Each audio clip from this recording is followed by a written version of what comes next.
You are looking live at Memorial Stadium in Lincoln, Nebraska, the home of champions.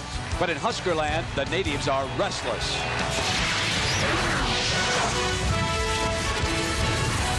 Last week, lowly Kansas pushed Nebraska to the wall. Bobby Newcomb saved the day with 2 electrifying touchdowns and maybe the Nebraska season. Today, Texas A&M challenges Nebraska. A year ago, the Aggies pounded the Huskers at home. 2 seasons hang in the balance today in Lincoln.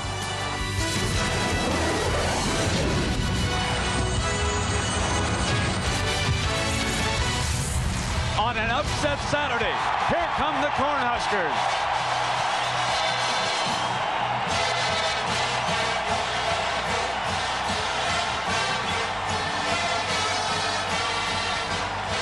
Minnesota gives Nebraska fresh hope in the Bowl Championship Series run. Penn State has been beaten today, 24-23, and now Nebraska hosts Texas A&M. The standings of the Big 12 in the north. The stretch is underway now for the Huskers. Today it's Texas A&M. Next Saturday, Kansas State. Then on Thanksgiving weekend, off to Boulder in Colorado. Texas A&M can win the South, but they must have help. Good afternoon and welcome everybody. With my partner Gary Danielson, I'm Brent Musburger. What excitement now when the crowd heard about the final score at Happy Valley. Penn State has lost 24-23, but this is not going to be easy for Nebraska. This Texas A&M defense pretty good here, Gary. Brent, they call them the wrecking crew defense for A&M, and they did that last year to this offense, forcing Nebraska into a shotgun offense for practically the home game. But that was a reason for that. They had 2 100-yard rushers. I don't think this year's team is built that way. They're going to have some pass to win. Gary, help me out with Nebraska. I don't recognize this team. Where are we? We're going to talk wide receivers. Has that ever been done here? Matt Davison and Bobby Newcomb have changed this offense. You're going to see the pass. You're going to see him on the field all day. And Bobby Newcomb is the guy. He's going to change this Nebraska offense forever because you have to get him the ball. He's a game breaker. Well, as you pointed out, Gary, every 8 times that he touches the ball, Newcomb scores a touchdown. How many today? We'll find out in a moment.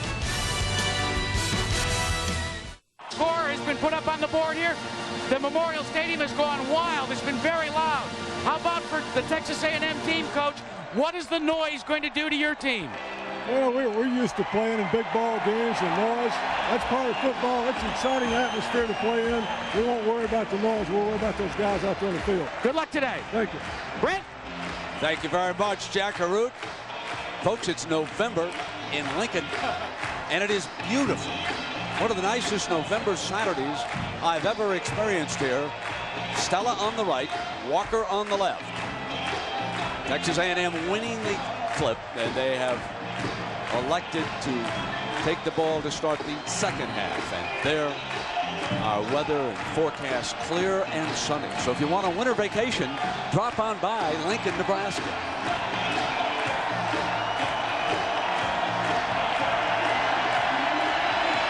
Shane Leclerc with the ball on the tee, underway in Lincoln. Here's Walker from the 2-yard line. Down at about the 17-yard line. Turner Gill, the quarterback coach here at Nebraska, and we asked Turner, what does the offense have to do early to be successful against A&M? We got to get them off balance. They're quick and they're fast. That's probably their strength of their defense aspect of it. We're going to have to run it at them a little bit, and we want to mix up some play action passes early and get them off balance, and then we can attack them, running at them pretty hard as the game goes along. And the ringleader is Eric Crouch. They will open with Newcomb on the wing and no I-back. They have Willie Miller, number 15. Newcomb in motion. Here's the option. Newcomb got the pitch. Fumble! Aggies! Aggies pounce on it near the 10-yard line. A turnover. A devastating turnover on the first play. Brent, the Nebraska offense has been plagued with turnovers the last 3 football games. This is one of those Bobby plays. Get it to Bobby Newcomb. A good pitch. He's got it right there. Has it in both hands, running with the football. And that's an unforced error that can take your own crowd out of the football game and give another team a chance to beat you. Look at that. Perfect until he dropped the ball. Harold Roberts Robertson recovers the fumble. Eric Bernard, number 3, is behind number 15, Randy McCown, on first down. Fumble back. Loose ball again. McCown diving on it, and I believe the ref is signaling. Now Nebraska saying that they took it away down at the bottom of the pile, so hold on. The referee, and that is Randy Crystal. He quickly held up 2 fingers for second down. Brent, I think Randy McCown had this ball when he first dropped on it. Stretch play, just does not get the handoff. It's on his hip. McCown gets it, and then Nebraska fights away from him and gets it away. But usually the referee gives it to the first guy that touches the ball. Tiki Hardeman, the lone running back for the Aggies. All blitz look, no free safety. Hardeman pounds, spins away from the first hit to the 8-yard line. Their Chili's starting lineup. It is fast and furious in Lincoln. Muley out of Euless, Texas. Their best offensive lineman for the Aggies. Lots of talented wide receivers. Chris Taylor wearing number 7 this year from Madisonville, Texas. In that backfield, number 5, Jamar Toombs. He pounded them last year. Bernard in a passing situation for the Aggies. Good receiver lined up behind McCown. Straight back, goes end zone, incomplete, overthrew Cole on the play. The Nebraska defense today. Steve Warren, the best out of Springfield, Missouri, anchors the defensive line for the Cornhuskers. Carlos Pope, they say he is near 100% physically, out of Rockford, Illinois. And Mike Brown from Scottsdale, Arizona, leads this team with 59 tackles. And Nebraska defense answered the call right there. That was one of those sudden changes. And as a defensive team, you answer, and it shifts the momentum back your way. Terrence Kitchens, 29-yard attempt. He had a 62-yarder, and the Huskers pour in on him. He's had trouble getting it off as Kyle Vandenbosch blocks the punt. Number 83, Kyle Vandenbosch with a great play. Underway, we've had a fumble and a turnover by Nebraska. We've had a blocked field goal against the Aggies. 2 fine plays. There's the young man who blocked the field goal, and Eric Crouch from Omaha Millard North leads the Huskers out, hoping to have much better success with this play. Can't be any worse. No, turned it over. Newcomb, the wing around. They'll line up 2 wing backs. Miller, and here comes Newcomb again, and Miller, the fullback, battles his way to the 24-yard line.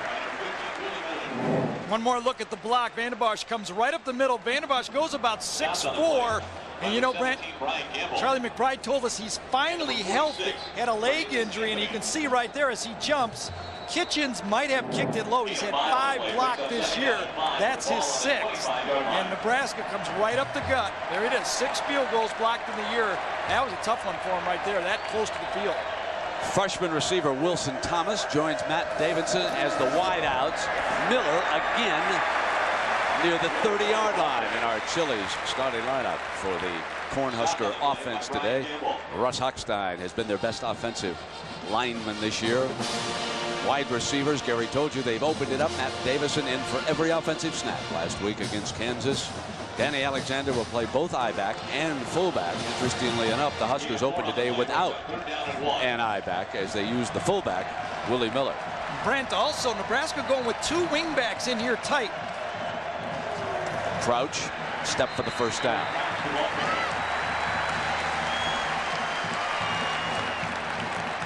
Drop stop by Cornelius Anthony. First down, Nebraska. Dominic Raiola anchors the offensive line for Nebraska. Sherman and Hochstein, the guards we saw in that graphic, but where they have tackle problems is with number 69, Adam Julch, who is not 100% physically. So their coaches upstairs keeping a very close eye on the left tackle, who you watch sit down. There goes Newcomb the other way off the wing, and Miller using sort of a belly attack here in the early going. Completely different look by Nebraska early in this game. Ronnie Edwards anchors that nose guard position for the Aggies here today. The linebackers are always active for the wrecking crew. Brian Gamble hoping to replace Dat Wynn before his career is over. And Jason Webster out of Houston with 4 interceptions leads Texas A&M in that category. Dan Alexander now in at I-back. And they break out of that two-wing look. Running the option. Here comes, and he's run out of bounds. That's that speed from that wrecking crew defense. Let's look at what Nebraska has to do. The Dell Game Solutions right here. Nebraska, talked about in the open. You got a good receiver, Davidson, Newcomb. Keep your weapons on your field. Those are the ball players. Ball security, how about that? Gee, that one already went down right there real quick in the game. Hold on to the ball. 3 key turnovers. A&M, read your keys. Nebraska wants to use that play action pass to beat you. And finally, ignore Danielson and that wide receiver height. Stop the option. That's how you beat this Nebraska football team. Now on 3rd and 7, Tracy Wistrom checks in. He's a downfield tight end, if you will, averaging better than 33 yards a catch this year. Crouch rolls, going to pitch back to Newcomb on that little lateral shovel pass. First down, Nebraska on 3rd and 7. A good call from the coaches.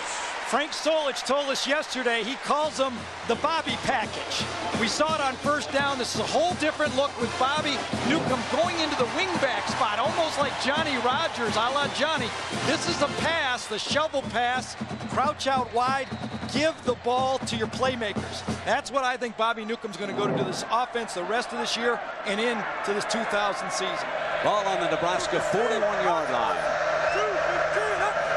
Wistrom in motion, H-back look, Crouch rolls left, fires, hits Galladay, and Galladay to the 35-yard line of the Aggies for 23 yards on the pass from sophomore Eric Crouch. Well, Eric Crouch is not getting the option given to him. You see that wrecking crew for A&M defense is going to play wide. They think they have the speed to really counter that option play. So you counter that by running a little misdirection, as Turner Gill said. Get the ball to your tight ends, a little bit of pitch wing back, and try to keep this defense off balance and guessing. Matt Davison off to the top in the sunlight, the right of quarterback Crouch. Wistrom steps over to the right side of the formation, and they come back with Alexander. Alexander inside the 30-yard line before Rocky Bernard brings him down. The matchup, Gary. Yeah, let's take a look at this football game. Who's the edge on offense? I'm going to give Nebraska the edge, but a small X. Very slight edge. Defense, hey, A&M gave up 51 points. Good defense, but a small edge to Nebraska. Here's where the game's going to turn. Special teams. A big X is available. Both teams can do it with returns and great kicking game for A&M. The intangibles, I was ready to go one way, but I think Nebraska has the intangible now, Brent, with that big upset of Penn State. Very good point. Alexander cuts back close to a first down. Really has turned on the crowd, I think, in this football game. You have to believe if you're Nebraska, you feel you're back into the picture. At least you have some life.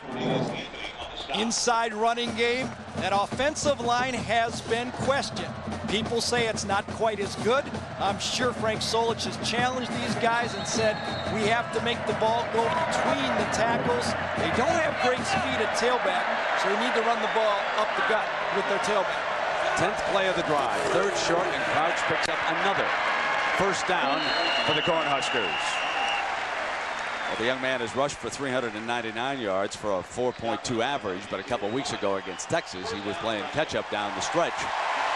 So he was throwing the ball more than he was running. Yep. And you know, this is almost unlike Nebraska that I can ever remember. For the year, this Nebraska team is only converting 35% of their third down conversions. That's not like Nebraska, and the reason is they're getting behind on first and second down. Too much yardage to pick it up like the old days. Strength of the formation is off to the left, but they bring motion back the other way. Crouch looked left, came back right on a big slip screen to Newcomb, and he quickly picks up another first down, 12 yards on a slick play with Crouch looking off the defense quickly and then coming back to the right. Let's take a look at Bobby Newcomb. You know, he was an ex-quarterback, started the year at quarterback. What does he bring to the table? Speed and quarterback awareness. He knows what to do with the ball when he has it. Not like that first down, but, you know, if he has a weakness, I'm not sure that this offense has caught up to the skills that he has, although it looks like Nebraska is finding more and more ways to use him. Miller returns. So it's one different look after another. Crouch keeps it behind Miller, cuts for the corner, and he makes it to the 7-yard line. Jason Webster, their outstanding defensive back, with the stop. Just to give you an idea of how different this Nebraska team is this year, in the last 2 games, Eric Crouch has ran the ball 30 times for 49 yards. Drew Brees gained 51 yards last week himself. Now, turned that one upside down. That's about as unbelievable a stat as I've heard in a while. Indeed. Matt Davison off to the left here on 2nd down. They can pick up a first down without scoring inside the 1. Alexander's stopped in the middle by Cornelius Anthony, number 46, out of Missouri City, Texas. Anthony on the stop. The Wrecking Crew defense was so successful last year pushing Nebraska wide. A couple weeks ago, we watched those 2 big defensive tackles for Texas, Sean Rogers and Casey Hampton, stop it up inside with size. Mike Hankwitz said, we don't have guys like that, but we have playmakers at the defensive line. That's what's going to be seen to be seen. Can they stop them with their athleticness? 3rd and 3, and Newcomb to the left. They practiced a slant play with Bobby coming hard. They run the option, though, and they're not going to get a first down. Nothing doing on that play because Gamble and Edwards, the nose guard and the Mike linebacker, stopped the quarterback that time, and so the Cornhuskers are 3 of 4 on 3rd downs, but the 4th one was huge because it forces Nebraska into a field goal situation. Mike Hankwitz has great experience facing Nebraska. Not only was he the defensive coordinator here at A&M for a while, but at Colorado, at Kansas, he's faced them over 15 times, and he said to me a couple days ago, they're running the same plays they ran before. I don't know, though. I haven't seen 2 wingbacks in the game much. Josh Brown for the lead. No, so each team misses a field goal. One is blocked, the other missed. Timeout. Scoreless here with 6:13 remaining in the first quarter. And Kansas State pulls off Colorado 20-14. Closer than a lot of folks expected. They win it by 6. The Wildcats will be here in Lincoln next week. But first things first. Dante Hall into the backfield for the Aggies. Dante Hall. Stop. Brown and Polk make the tackle. Let's take a look at the Dell game solutions now for Texas A&M. Don't be one-dimensional. This is a passing team this year, but they still must continue to run the ball, take the pressure off McCowan. And I'm going to put the punt game as part of the offense. Not a bad thing when you got a punter like they have to punt the ball and see what happens once in a while, move the chains with the punt, win the field position game. McCown. Incomplete. Let's finish up for Nebraska what they need to do. Hey, they ain't passing team, but I say force them to pass. Don't let them run the ball. Let's try to get them to pass if you're Nebraska. Then you can rush them. And once you get that happening, Charlie McBride said we had good blitzes, Brent, but we weren't close enough to the line of scrimmage. We were disguising too much. Move up, show it, come in and hit the quarterback. 3rd and 9, an obvious passing situation. Bernard in at running back. He sometimes slips out. Hardiman. McCown rolls behind Hardiman. Throws. Oh, intercepted. On the deflection, Mike Brown, the rover for Nebraska, out of bounds inside the 20-yard line. The pass, I believe, was deflected by Julius Jackson. You're exactly right. When a quarterback sprints out, he never sees the backside linebacker who has no threat. McCown sprints out. He never finds Jackson, the linebacker. Watch Jackson. He reads the quarterback right in the middle of the field, right there. He sees it. The ball looks like it's open. You got a wide receiver. Does not catch the ball very well, but the tip is made, and all of a sudden Nebraska has the ball again down on the 20-yard line. Bobby Newcomb to the top of your screen out there in the sunshine. The split in. Applegate, the slot receiver. They come down to the field side. Here's the pitch to Alexander. Daylight to the 9-yard line. And a first down, Huskers. Stop on play by Michael Jameson. Brent, a lot of things do work when your offensive tackle does a good job hooking a guy. Watch this. Adam Jolch, number 69, hooks him. Works. Look at that job right there by your offensive tackle. That allows you to cut off that defense. You don't have to be a fast I-back when you've got tackles that cut off the defensive end.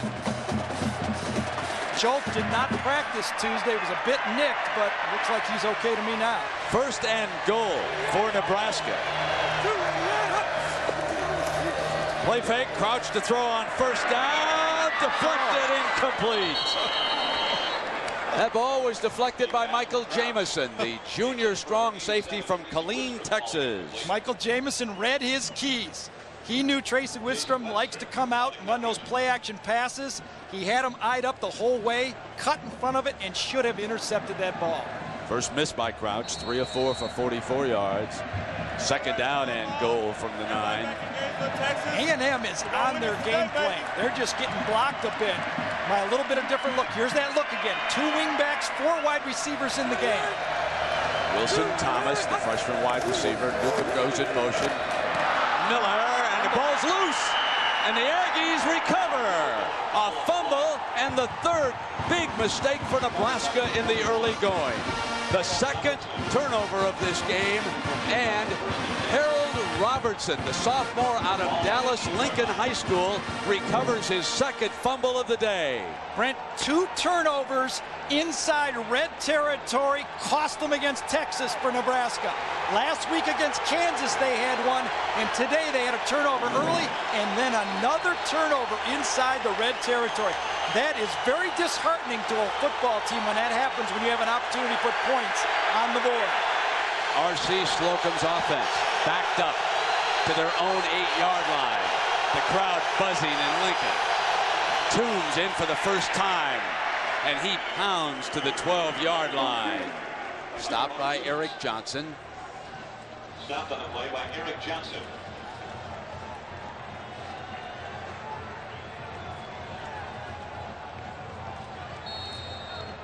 Nobody wants this game yet. Or they want it too much, one of the two. I suspect the latter, my friend. Yeah, you're right. A little bit nervous. 2nd down and 6. 2 wideouts. Strength of the formation to the left. Toombs, though, is offset to the right.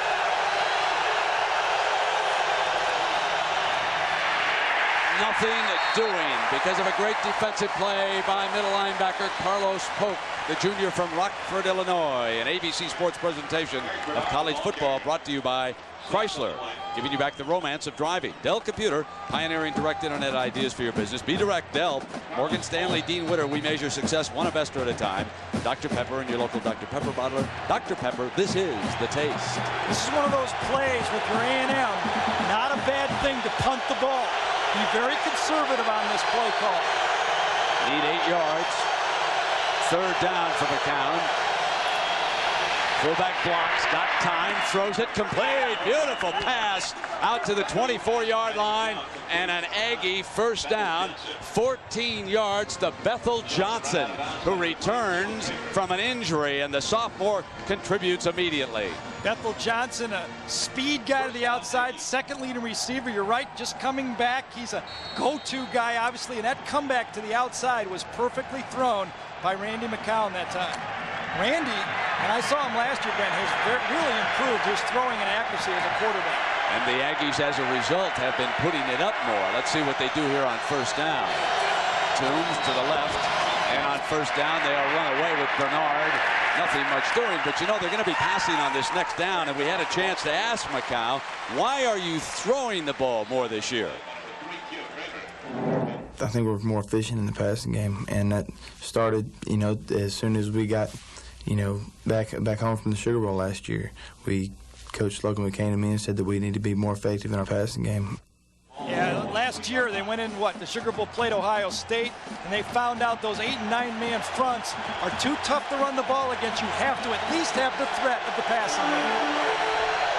Joe Germain influence, if you will. Yep. 2nd down and 10, and here's McCown with that throw we expected. Receivers are covered, dances off to the right. Remember, he has an injured left shoulder. He takes it out of bounds at the 20 with Mike Brown in pursuit. You know, we haven't had a chance to tell you about this Nebraska defense. Steve Warren out of Springfield, Missouri. He's their leading defensive lineman this year. And in the linebacking trio, Brian Shaw started ahead of Ortiz today, but Carlos Polk really has contributed already, and he's almost 100%. Mike Brown with that deflection for an interception. He anchors that defensive backfield. We are seeing a lot of Deion Booker, number 14 at safety. Third down and 13. Short drop, gonna fire, got a man open, and he threw behind him. His roommate, Matt Bumgardner, had to reach back. He of the circus catch could not trapeze artist that one. And Deion Booker, who's in that defensive backfield, delivered the blow, and the young man not up yet. Brent, you know, that time Bumgardner really did not help the quarterback. It was a zone. Here's Booker way over here. If Bumgardner would have stayed outside and read it, he would not have given Booker time to get over and make this hit. Bumgardner does not read it right, cuts in too quickly. See how quick he cuts in? That made that play a much tougher play for McCown, and he took the hit. You see McCown, pressure up front, that's going to be the key. Steve Warren had a great game last week.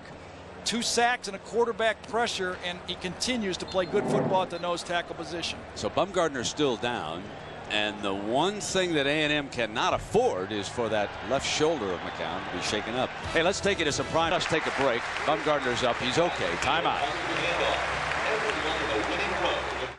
Right now is the deep man, but Bobby Newcomb, as Cornhusker fans realize, is always out there. There he is. Gary has him circled, and they're up against the best punter in college football, in my opinion, Shane Leckler. They're going to go for the block here. They're coming. Now Davison backs it off, however. Coming off the outside, and Leckler booms it toward Walker. Inside the 25-yard line, down at the 20-yard line.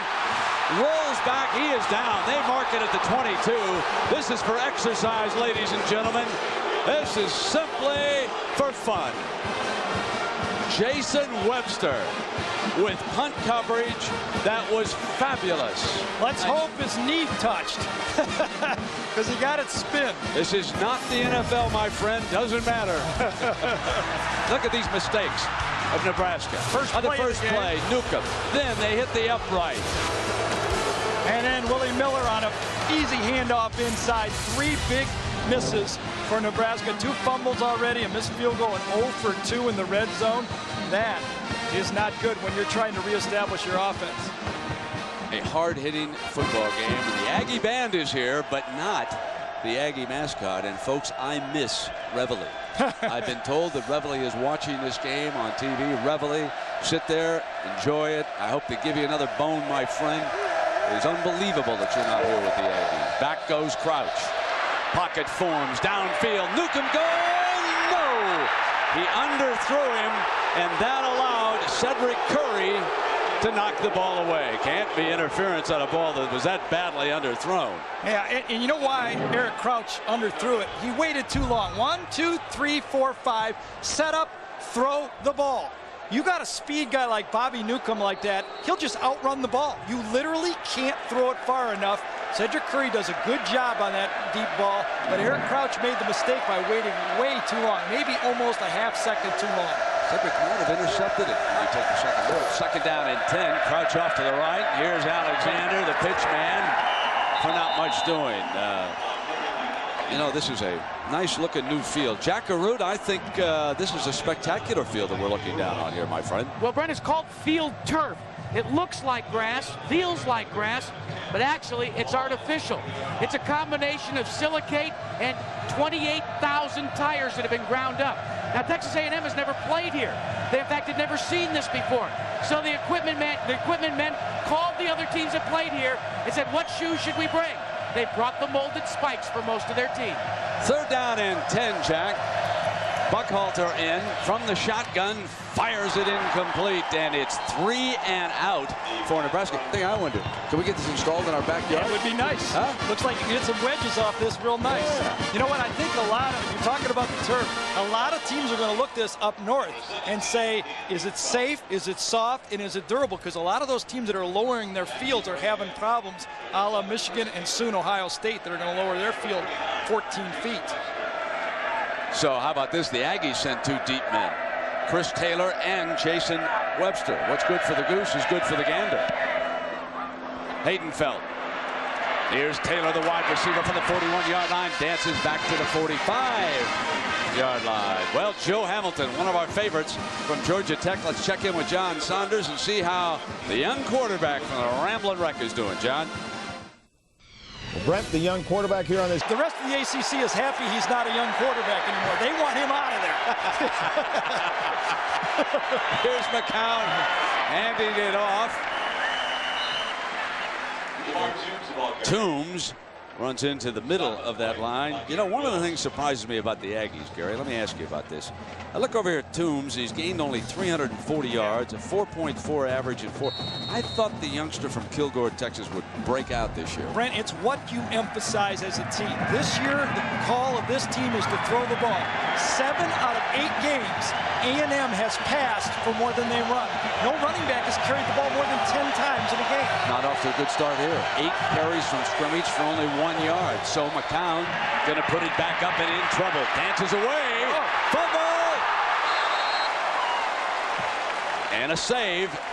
It'll be 3rd down, but oh, that was ever so close. See, that's the difference that Charlie McBride is going to try to bring to this Nebraska defense the rest of the year.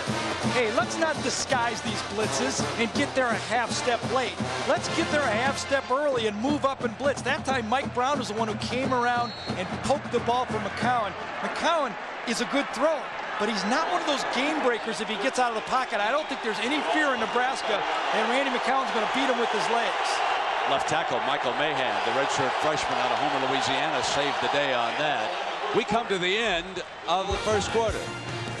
No score. Texas A&M and Nebraska. Brent, let's go back and take our best look at what we have to see if Joe Walker had his laying down. We got a little receiver, A&M guys kind of blocked it. I'm not sure if Joe Walker's knee was down or not, but clearly one more look from behind. What did happen is the referee clearly blew the whistle. So A&M quit on the play. He might have got a few more yards, but I doubt if he'd have gone the whole way for the touchdown. But I couldn't tell from either one of those looks if he was down or not. 3rd down and 18 for the Aggies. They don't want to risk a turnover. With Leckler, they can play field position football. And I'm sure R.C. Slocum thinks exactly that way right now. No, he doesn't. Put it up in the air. Well, you told me that this was a wide open Aggie offense. And now Leckler comes back out to punt again for Texas A&M. Folks, if you needed one punter in a college football game, here he is, Shane Leckler, because he was a high school quarterback, good passer last year when we did those Aggie games late. They had injuries at the quarterback position. There was always Leckler there to back up. You can see the 2 deep men deployed, and Newcomb a little bit further back, standing on the 40-yard line, backing off the line this time, backing up now to the 45. Always be ready for a reverse when 2 people are back there. They punt away. This is what Slocum told us he was going to do. A beautiful Aggie bounce by Leckler. What we're talking about. The All-American punter buries Nebraska at the 5-yard line. That's a 58-yard punt, ladies and gentlemen. Well, next Saturday at 12 noon, instead of a national championship, you'll see Penn State trying to hold on to get to the Rose Bowl against Michigan. The Wolverines and the Nittany Lions next Saturday, live at 12 Eastern time. And what a Donnybrook across the country now. Exactly the same weekend a year ago when Ohio State was beaten by Michigan State and knocked them out of the national championship game. And you're right, Brent, they still got Michigan and Michigan State. They're not in the Rose Bowl yet. 1st down and 10. Horrible field position. Alexander with the first carry. A couple of yards and no more. Brent, one more point about the weapon Shane Leckler. Last week, Oklahoma State had 7 total return yards in the game, in the punt game. And for his whole career, Shane Leckler has never averaged in a game less than 41 yards in any game. Great consistency along with a great leg. 2nd down and 8. He becomes an offensive weapon. There's no doubt about that. John Gibson, one of the 3 wideouts. Applegate's the motion wing back.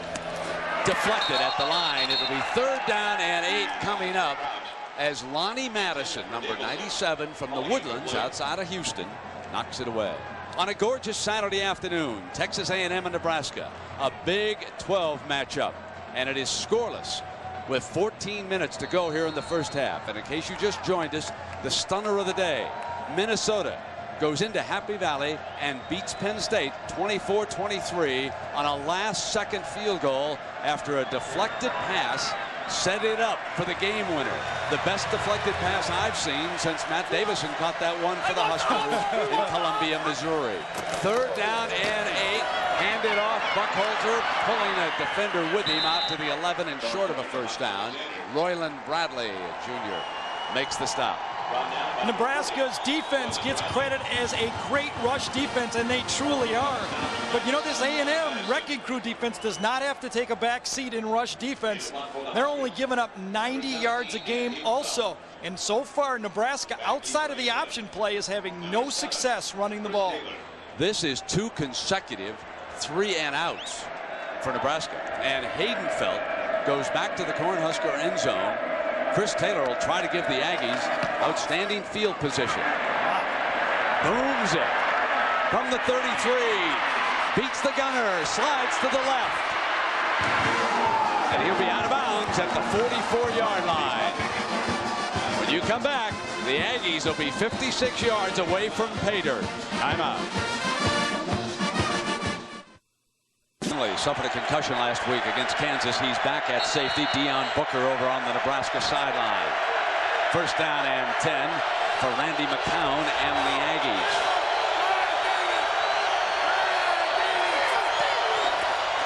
Off a play fake. McCown gets great blocking, goes middle. Incomplete at the 15-yard line to Bethel Johnson. Coverage by number 22, Ralph Brown. Ralph Brown had decent coverage, but that again is another quarterback who waited too long to throw the ball. Bethel Johnson had Brown on his, kind of like his tail right there, shielded. The ball was out there. Look at how much Johnson has to almost stop for that football. That's why Ralph Brown was able to get back in and make the play. 2nd down and 10. Toombs, the running back. Toombs. 3 yards, and the black shirts gang up, led by Aaron Wills.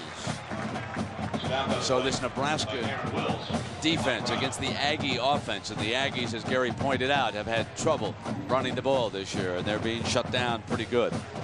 Well, our Aflac trivia question: who was the first Texas A&M coach to beat Nebraska? Last year, of course, R.C. Slocum became the second. Down at Texas A&M, but who was the first? Some of you Aggie fans are all over that one. 3rd down and 7. The ball on the 48-yard line. Shotgun McCown. Middle. Got it. Cole. 1st down Aggies at the 41-yard line. Very interesting to watch an A&M football team from a year ago. You mentioned, you know, how much they've changed. They were a running team last year, but they only averaged 159 yards a game. So you look at your team. Steve Craigthorpe, their offensive coordinator, talks R.C. Slocum into saying, our talents at wide receiver, that's really their 4th wide receiver right there, Chris Cole, on the game in catches. You go to him, put pressure on teams different ways. Hardiman, the fullback. Bernard, the tailback. Across to Bernard. Kicks his way and slammed after a gain of a yard. Jack Arute, how's the crowd here in Huskerland today, my friend? Well, Brent, I would have to think that maybe the crowd is not as geared up as they were when they announced that Penn State defeat. This crowd with this back and forth and the miscues by Nebraska, they're still loud, but they're not loud like we thought they would be and the way Gary thought they would be. Maybe, Gary, this intangible is swinging the other way. 2nd down and 9 for the Aggies in Nebraska territory. Seth McKinney calls out the blocking assignment. Got great protection and got it. Inside the 35-yard line, Matt Bumgardner, shaken up earlier in the game, makes his first catch. Of course, Matt Bumgardner, almost a folk hero around Texas A&M with the catches he's made. Big 12 championship. He just seems to be one of those guys that finds the ball when big things are ready to happen. Nebraska's got a guy just like that, Matt Davison. Yeah, you know, I covered both those catches, and both were spectacular, Gary. 3rd down and 3. McCown against pressure, throws in the teeth of it. First down at the 20-yard line. A 14-yard pass to Leroy Hodge. The senior makes his first catch of the game, and McCown was feeling defensive heat that time. If you hadn't seen a Big 12, Big 8, A&M Nebraska game in the last 20 years, and you're watching this, you got to be going, where have I been? What is going on here? Throwing the ball all over the field. This one was up, and Hodge came up and made a great catch that time. Now Dwayne Goins goes out to the right as a wide receiver. Toombs is jumped from behind by Eric Johnson as they gang up on the running game here. Eric Johnson on the stop. Things have changed so much in football. Teams are willing to do more spread out offenses, put pressure on different people, and the influence of the pro game is so great on the college game. Charlie McBride knows it's not like stopping Iowa State or Kansas State anymore, or 20 years ago. People are going to spread it out on you and put pressure on you. Aggies will try to do just that. 2nd down and 10. Option pitch, and here's Bernard outrunning the defensive end. Slips the defensive back and out of bounds inside the 15. So ABC Sports presentation of college football brought to you today by the Wide Track Grand Prix by Pontiac. Wider is better. Aflac, without it, no insurance. Right, there's nothing that can turn your home crowd against you as a couple of turnovers early in a football game. They don't like that at all. 3rd and 4. Tiki Hardeman, the fullback. Behind him, Eric Bernard, who goes in motion. Roll left, McCown again throws high, incomplete to Cole that time. And Ralph Brown, excellent coverage by the corner. And a few words with Cole as he walks away. Nebraska was very fortunate that time. A&M put one man in motion. 2 Nebraska defenders follow him out there. That means a mismatch somewhere, but good coverage on the play, and they get away with it. Kitchens to try it again. His first attempt was blocked by Kyle Vanden Bosch. This one a 31-yard attempt. There's Vanden Bosch right there, right in line. Blocked again, 0 for 2. As Vanden Bosch comes up big again. He came up tall again, and he jumps. Right in line. He does the old LeVar leap right there. And Vanden Bosch right up the middle. Kitchens that has his problem, so much so that RC's looking, well, there he is, right to the left side. Watch him lay out and make this fail. 2 steps, 1, 2, that vertical leap. Gets his right hand, almost hit him in the head, didn't it? Gary, when's the last scoreless tie you saw? Timeout in Lincoln. 9:28 left in the first half. Kyle Vanden Bosch. We are scoreless. What would Penn State have paid for one of those? About $10 million. LeVar Arrington, he was trying. You might be on the low side. Crouch pulls it back. Wide open underneath is Wistrom. Tracy to the 39 and a first down. Cornhuskers. Let's go down now to Jack Arute. Well, Brent, after Kyle Vanden Bosch came off the field and out of the sidelines, Charlie McBride walked up to him, congratulated him for that block. Then he looked up at me and he said, "We're having fun now." He'd have a lot more fun, Jack, if this offense had punched in a couple of scores, my friend. For the way this defense has given up some plays this year, Charlie was in as good a mood as I can remember yesterday, can you? Absolutely. I mean, you get a smile out of Charlie McBride, you're doing a good job. Here's that double wing look again. Crouch keeps it, finds daylight. Out of bounds at midfield. Close to another Nebraska first down. Brandon Jennings after a run now officially of 11 yards, and that's that new formation we've been looking at. Brent, Mike Hankwitz, now the defensive coordinator for A&M, probably has gone over with his defense a new look. 4 wide receivers for this team. It's like the Air Force. Fisher DeBerry must have traveled by here last week, or there was some burning of the phone lines, because Nebraska's going to find ways to get the ball to different guys. Here's Newcomb, here's Sean Applegate. 2 wings, 4 wide receivers. Standing straight ahead with Miller to the Aggie 46-yard line with Ryan Gamble making the stop. You watch the wide receivers for Nebraska. Obviously, you don't catch a lot of balls here. When you come here, you know you have to block. And so far, those Nebraska wide receivers, Davison, Newcomb, Applegate, and Wilson Thomas, number 9, have all been down there throwing at the legs of the A&M defensive backs. But turnovers are keeping the pressure on Nebraska. 2 fumbles today. Applegate, Crouch keeps it again, and he is caught from behind by Lonnie Madison. Amazing what those defensive interior linemen can do if they beat a block. And that had to be a missed assignment on the offensive line. Dominic Raioli's talking to Hochstein and Sherman, his 2 guards, and saying, did we have a slip or a scoop? I don't know what that means, but I've heard him say that. You know, we got a sounds good. It sounds good. It makes you, an expert when you do that stuff. third and long. I didn't care if it was a slip or scoop, just block the SOB. That's what he said. Exactly. Sammy Davis in as a 5th defensive back. Not to sing, he's a 5th defensive back for the Aggies. Crouch deflected again. Incomplete. So he's had a couple of passes. Well, remember the Aflac trivia quiz? Who was the first Texas A&M coach to beat Nebraska? The Bear. Paul Bear Bryant, 1955. The Aggies 27, Nebraska nothing. That's one of the toughest football teams in history. Brent, you asked me when's the last time I saw a 0-0 tie? Red Wings Blackhawks. Before they started overtime. The Red Wings couldn't score on the Hawks. I'm shocked. Long time ago, before they had the overtime game. Haydenfeld into punt again for Nebraska. This time Jason Webster goes back.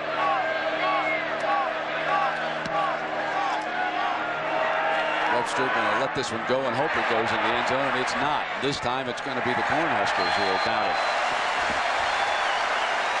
A 43-yard punt. This surface, if nothing else, is great for punters. Timeout. Aggies and the Cornhuskers are scoreless. 7:34 to go. Total yards. Texas A&M with the ball are only 45 yards. They've averaged less than 2 yards a play, Gary. Brent, you know that special team X is still up for grabs. Both teams are doing pretty well and pretty bad in the special teams. Lousy field goal kicking. Great punting. Toombs. Powerful fumble. I think he had it ripped right away from him. Ball was coming loose at about the 10-yard line. The Huskers are celebrating. They've got it.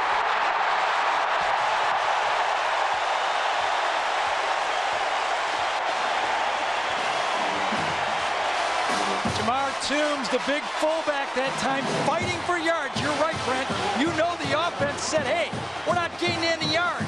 Less than 2 yards. Get in there and fight for extra yards.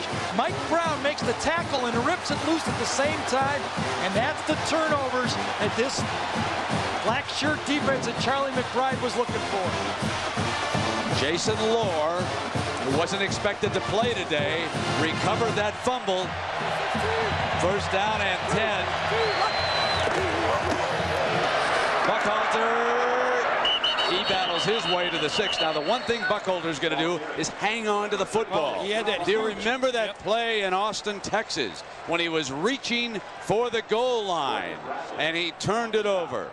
Biggest fumble of the game as he came, Gary, around the left side. And he's down there to just maybe the 6-inch line, half-yard line at the most. Reaches it out, and the ball stays in by a half a yard. And might have been the biggest play of the football game. The red zone has been tough this year. 8 turnovers inside the 20-yard line. Second down, Crouch keeps it, now pitches. Buckhalter, he'll try the right side, nothing doing. Jamison got him first. He is short of the 5-yard line. It'll be third down and about 5 yards to go for Nebraska. They can pick up a first down without scoring, but this team, and Gary just referred to it, this Nebraska team struggles as much in the red zone as any Cornhusker team that I can remember in this decade. You know, I think there's a couple of reasons. He wants a timeout. He knows how big this one is, and I think it's a good timeout right here. This isn't wasting a timeout. Third and long. 2 reasons. No, not the great speed they're used to at tailback, and they don't have that big quarterback that can break tackles like Scott Frost or Tommy Frazier. So we'll take a break. Now it's time to open up the pages of the Huskers. Game dominated by turnovers, and Nebraska trying to take advantage of one now in the red zone. But it is going to be 3rd and 5 coming up after Toombs fumbled it away, and the Huskers have been stopped twice. And you have to wonder what the Nebraska coaching staff feels about 2 downs and foregoing the field goal attempt this time. But let's let it unfold. They're on the right hash. Newcomb is on the right wing. Newcomb's going to go in motion. Coming from behind inside, there's that pitch to Newcomb. He's short. He's short of the first down by a couple of yards as they flip it to Newcomb. And Bradley, along with Robertson, not fooled. Robertson has already recovered 2 fumbles today, and the field goal team trots onto the field for Nebraska. Josh Brown hit the upright with his first try. See, that's one of those plays, if it works, you're a genius if you're a coach. And when it doesn't work, everybody kind of goes a shuffle pass, a 3rd and long. It's just a play that they've had some belief in. They had success with it already, and that's one I can't criticize even though they didn't make it. A 20-yard attempt for Josh. Frankie London will put it down. Finally, with 5:29 to go, Josh Brown, the freshman from Oklahoma, puts Nebraska ahead. Timeout. Haydenfeld set to kick it off, and this has been a day featuring all sorts of adventures with the field goal units. Finally, we've had one made after one hit the upright, but take a look at what has happened when the Aggies have tried field goals. The defensive end, Kyle Van Bosch, come diving a second time, and he has blocked 2 field goals here today.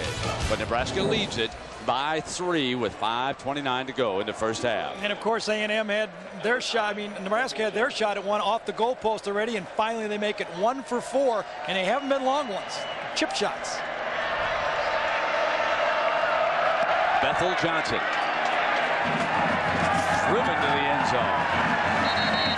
It'll come out on the 20-yard line. Well, tomorrow the phenomenon is back for 15 straight after that. You bet. Well, now the pressure will go to Virginia Tech. They play Miami next week. McCown yards with 1 interception. Carlos Polk right here in the line of scrimmage has given Nebraska problems. Penalty flag on the fumble, recovered by Van Bosch, but there is a penalty flag on the play. Hold on. That was Carlos Polk that came right through there from that linebacker spot. Ball start on the offense. It'll be a 5-yard penalty. Before the snap, remember. Very so that's fortunate. a break for Slocum and the Aggies, and we have had our first penalty of the game. Here's the middle linebacker right here. It's giving problems to A&M as he creases through the line of scrimmage right there. Already Carlos Polk has made 2 plays. This time, right from the backside, the tackle can't get it, and A&M is very fortunate that they came away with that one to get a 1st and 15. Nobody likes 1st and 15 unless you fumble on 1st and 10. Eric Bernard is the tailback. McCown play fake, gonna come deep, got Cole, incomplete, had him open, overthrew him a bit into double coverage, or Chris Cole, the senior from Orange, Texas, would have had a big game. Let's check in down below with our colleague Jackaroo. Jack? Well, Brent, the score may be 3-zip, but if you look at R.C. Slocum, he's happy so far. In fact, when the defense came off after that field goal by Nebraska, he congratulated them. Now, one of the things to consider may be why R.C. is 31-3 in his 11 years in November. The only 3 losses he's had in November to arch rival Texas. 2nd down and 15. Toombs to the 17. He may be happy with his defense, but I can't imagine he's too happy with averaging 2 yards per play on offense. That eventually is going to catch up with you. You know, sometimes you can feel good about yourself on the road, but right now, A&M's offense is really struggling to find anything. I think they should throw the ball a little shorter. They seem to be going for too many big plays in the passing game. McCown 4 of 12 with 1 interception. His long gain, 14 yards. His 15th pass of the game, slips away, and in a foot race, won't get it off. He is sacked by Steve Warren, their best defensive lineman here in Lincoln this year. And the Black Shirts come away from McBride with their second sack of the game. The game plan was to move the linebackers up a step and blitz them. Force McCowan out of the pocket and get it cleaned up by the defensive lineman. That's exactly what happened that time. Two linebackers came from the same side, and McCowan does not scare Nebraska. Here is Leckler. Walker and Craver go deep.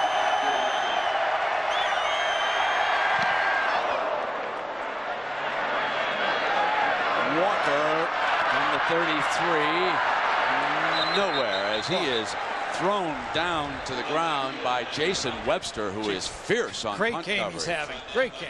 Only a 2-yard gain. And a reminder coming about Valvoline halftime 99. John Saunders and Terry Boughton will tell you all about the Minnesota upset of Penn State. You could not be happier for Golden Gopher coach Glenn Mason. I know a lot of people in Big 12 territory remember him from his days down in Kansas. Went up at Minnesota, and he has started to put the show on the road up there with the Golden Gophers. They had failed a couple of times in tough losses to Penn State, but not this time. And they knocked, for the time being, Penn State out of contention for a national championship as we hit the November stretch. 1st and 10, and Buckhalter is stopped at the 44-yard line. Well, when the score, I'm sorry, Brent. When the score is 3-0, you don't expect too much from your quarterbacks. Not a lot of yards for the amount of hits they're getting. I'll tell you that right now. 10 hits for Eric Crouch, 9 hits for Randy McCown. And McCown's getting a lot of hits, Brent, and he's not even running the option. Yeah, exactly. You know, I mean, you expect him if you're Eric Crouch, but if you're just throwing the ball and you got 9 hits already, that's not a good sign. This time they stack the eye, and he'll break it out. Applegate. Crouch pulls back off the play fake, going to try to fire it to him, and he does. Applegate, the motion man, breaks the first tackle. Jamison finally stops him at the 42-yard line, but Sean Applegate out of Lincoln right here with a 16-yard reception from Eric Crouch. Brent, Nebraska went for the big play, but the safety, Michael Jamerson, that time read his keys. They tried to go to Widstrom deep, didn't get him, and I think if you're an A&M defense, you're going to settle for those play-action passes that just move the chains and don't change the scoreboard. Eric Crouch on the day is 6 of 11, 75 yards, no interceptions. 1st down and 10. The Aggie 42 off a play fake, guns it down the middle. Widstrom incomplete. This is a veteran secondary for Texas A&M. 3 seniors and a junior. So far, it has been drilled in them all week. Read your keys, read your keys. Look at those uncovered offensive linemen. If they pop up for a blocking type pass play, cover your guys, and they have not made a mistake yet. It's a long game. You got to do it the whole game. This is an option formation. They'll move this guy either way and run the option out of it. 2nd down and 10. And Crouch keeps it on that option play. And he is tackled crisply by Brian Gamble, the redshirt freshman. One of the things that Mike Hankiewicz talked to me about is Nebraska has a plethora of different formations, but one thing you can depend on, they're going to run the option from them all. Now, they've added a few formations, a few wrinkles for this game, and it looks to me the biggest thing they've decided this game is we got to get the ball to Bobby Newcomb. So far, it hasn't had a big impact on the game. He's rushed once for 6 yards. He's caught 3 passes for 23 yards. He's not in the game. And Crouch with time. Out of bounds and incomplete. See, that's a little tough to understand because you know you're going to go to Davison in that situation. 2 wide receivers, you've got an inside receiver that nobody fears, and you figure the ball's going to Davison. Webster just squats on it and makes him throw one to the sideline safely for Nebraska and good for the Aggies. Number 17, Dan Haydenfeld. So Dan Haydenfeld trots on for his 4th punt of the day. Back deep for the Aggies. Jason Webster out of Houston back deep. A&M is playing safe. They're playing for the fake right now. Nebraska leads it by a field goal. Caught, downed on the 1-yard line. Talk about punt coverage by both of these teams as Haydenfeld responds to the challenge from Leckler And let's remind you that next Saturday, BCS Showdown Saturday game next Saturday. 1:46 to go in the half. Texas A&M has to have a first down or they're going to give up more points in the first half. Straight ahead, McCown, who is the leading rusher. Nebraska definitely needs to take a timeout. Somebody, there it is, finally. Somebody turns around and looks and takes a timeout. Check in with Jack Arute down below. Jack. Well, Brent, we've just gotten word from the sideline there may be a problem with Bobby Newcomb. He came out and didn't appear in that last series much, complaining of a problem with his hip. There's only 1:38 to go in this first half, so the doctors and the medical people will be able to service Newcomb, so to speak, during halftime, but we'll have to watch and see just how effective Bobby is in the second half. He was injured on that shovel pass when they were trying to score inside the 10-yard line the last time that Bobby Newcomb touched the ball. Let's take one more look. Yeah, I'm sorry. You know, Brent, that makes something hard to understand. Understandable, doesn't it? The guy's hurt. Here's the shovel pass. Kind of juggles it a bit and gets squashed from two sides on the same play that time. See his hand, his left hand right there is reached on his back or on his hip or tailbone right there. You know that was Robertson who slammed into him, and Newcomb, we get word now, it is a hip pointer. And that is a very painful injury that certainly makes him, at the best, questionable for the second half of this football game. A hip pointer can be fixed. They do something in the locker room. Easy to say on somebody else's hip. You're talking about a shot. We've all done it. And this is too big a game. You know, take a shot. You can say it. It's okay around me. Go in there. You take a little shot. It's not a dangerous thing. It's a bruise. Gary, we all go to the dentist. We can talk about it. No problem. But you're sitting in the chair. You're not catching passes with the hip. Second down and 9. Hardiman and Toombs, the two big fellas in that backfield for the Aggies. Hardiman, number 20, plows right straight ahead, hoping to eat up some time. Tony Ortiz out of the Bronx, who went to high school up in Waterbury, Connecticut, making the stop for Solich's defense. And Coach Frank Solich, who was a longtime assistant coach here under Tom Osborne, took over prior to last season. Been 21 years on the coaching staff here. Was one time a fullback who rushed for 204 yards against the Air Force back in the 60s. Frank was telling us how ironic it was the first 3 games of the year. Everybody was on him for not getting enough touches for Eric Crouch. And now all of a sudden, 6 games later, it's not enough touches for Bobby Newcomb. That's the way it goes. It's the big time. You're coaching in the big time. When you don't win by enough, people want to know who's getting the touches. So the Huskers have exhausted their timeouts here with 1:30 to go.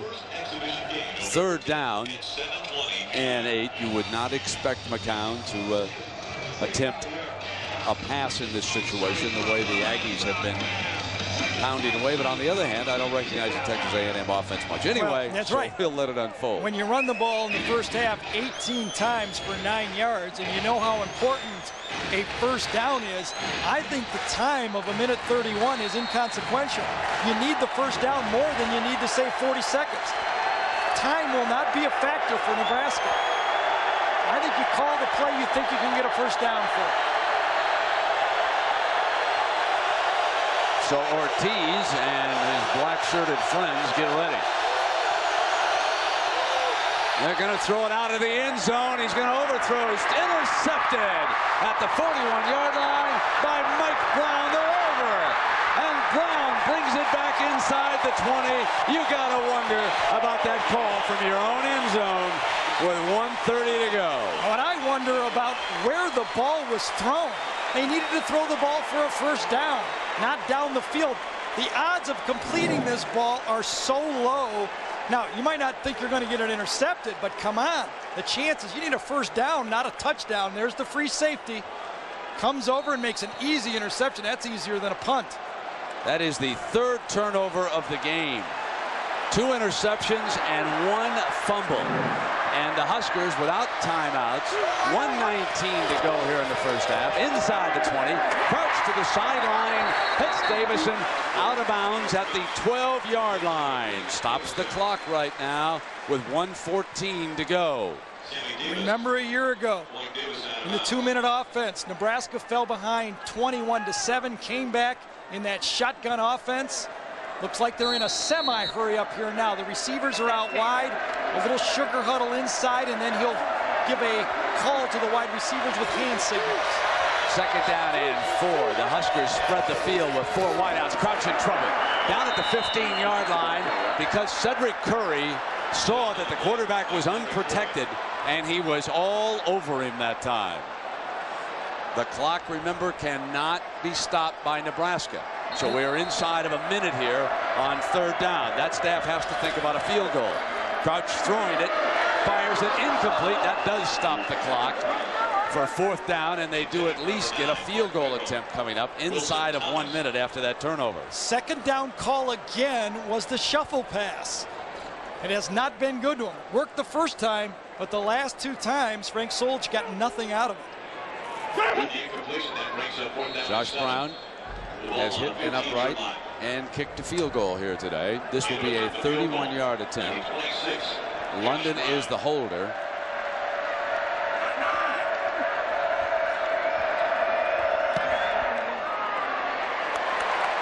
And it's 6-0. So the interception by the leading tackler on this Nebraska defense, Mike Brown, a senior out of Scottsdale, Arizona, gives the Huskers a chance. Jack Arute, there was, well, pretty remarkable auction in town last night. Boy, Brent, indeed there was. In fact, I'm holding one of the memorabilia items here. This is a football signed by all the Nebraska Cornhuskers and Bob Devaney from 1963. This was the type of stuff that was auctioned off last night. Most of it is set most of the time on Bob Devaney's mantle, but his family decided to sell it at auction to raise money for disadvantaged students, scholarships, that is. The high point, maybe Bob's Cadillac Sedan DeVille that went for $18,500. Overall, the University of Nebraska was given a check yesterday for $42,000.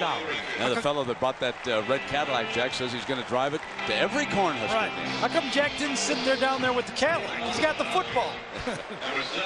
There's Mike Brown. And Brad, it reminded me a bit of how Major Applewhite struggled in the first half against Nebraska. And then in the second half, he came back 8 for 9 and 2 touchdowns. Randy McCowan needs that type of a second half to get his offense going. Well, he's going to need help from his offensive line. They're having a tough time opening holes against this Husker defense. They'll take a knee down here. 3 timeouts left for the Aggies and 46 seconds. Aggies will take over 1st and 10 with the ball on the 20-yard line. I think he may need some help also in the play calling. I mean, that's probably the 6th deep pass they've thrown in this football game, trying to get a cheap score. They need to throw the crossing routes, the slant routes, the out routes, something across the middle of the field. Well, senior Randy McCown, 4 of 13 for 43 yards and 2 picks. A look at the young man from Jacksonville, Texas, and his brother Josh, the starting quarterback at SMU. And the family has quite a time trying to watch both quarterbacks down there in Texas. 1st down and 10, and they're going to take a knee. They're going to be willing because they're on. Now, if they were at home, they wouldn't do this. Well, they don't want to be booed by the home fans. But on the road, you can do this, and you can trot on into the locker room, and you're down by only 2 field goals. Now, the last time A&M was shut out at the half was back in 1996. It was against Baylor. Bears led them 7-0. Came back to win that one 24-7. My friend, I like your strategy, but I think even at home this time, they would have to take a knee. They're just not doing enough offensively. Their crowd might boo them if they threw another pass if they were home. You trust the home crowds more than I do. You can't take a chance. You're in the game. Down 2 field goals. The big story, Penn State loses. Let's send you to New York. John Saunders and Terry Bowden. Nebraska leads Texas A&M 6-0 with Gary Danielson. I'm Brent Musburger. Nice to have you back. And Gary, tell me, does Nebraska have a realistic chance to get into the championship game now that Penn State has lost? You're being nice. You know they do, right? You know they do. Get it out of the park. College football, anything can still happen, and a lot of the guys up there are going to play each other. Look at the standings right now. You're going to see guys that are up there. Penn State, take them out because they lost. Remember, they still play. Nebraska still plays a team out. Virginia Tech has a game. Florida State play each other. anybody can still win this thing. If Minnesota can beat Penn State, anything can happen. Yeah, remember a year ago, we all went down the stretch thinking it was going to be Kansas State and UCLA. Funny thing happened on the way to that time. But you know what? The people that are voting, I hope they didn't watch Nebraska in the first half. Their defense is great, but I don't know if this is a national championship offense for this team. And A&M, their defense has played well too, but offensively it's been a little bizarre. Well, we'll see what the Aggies can come up with here in the second half. They certainly have not been able to run the football, and the Aggies will get the first series here to start the second half, as Hayden Felt will kick it off for the Cornhuskers.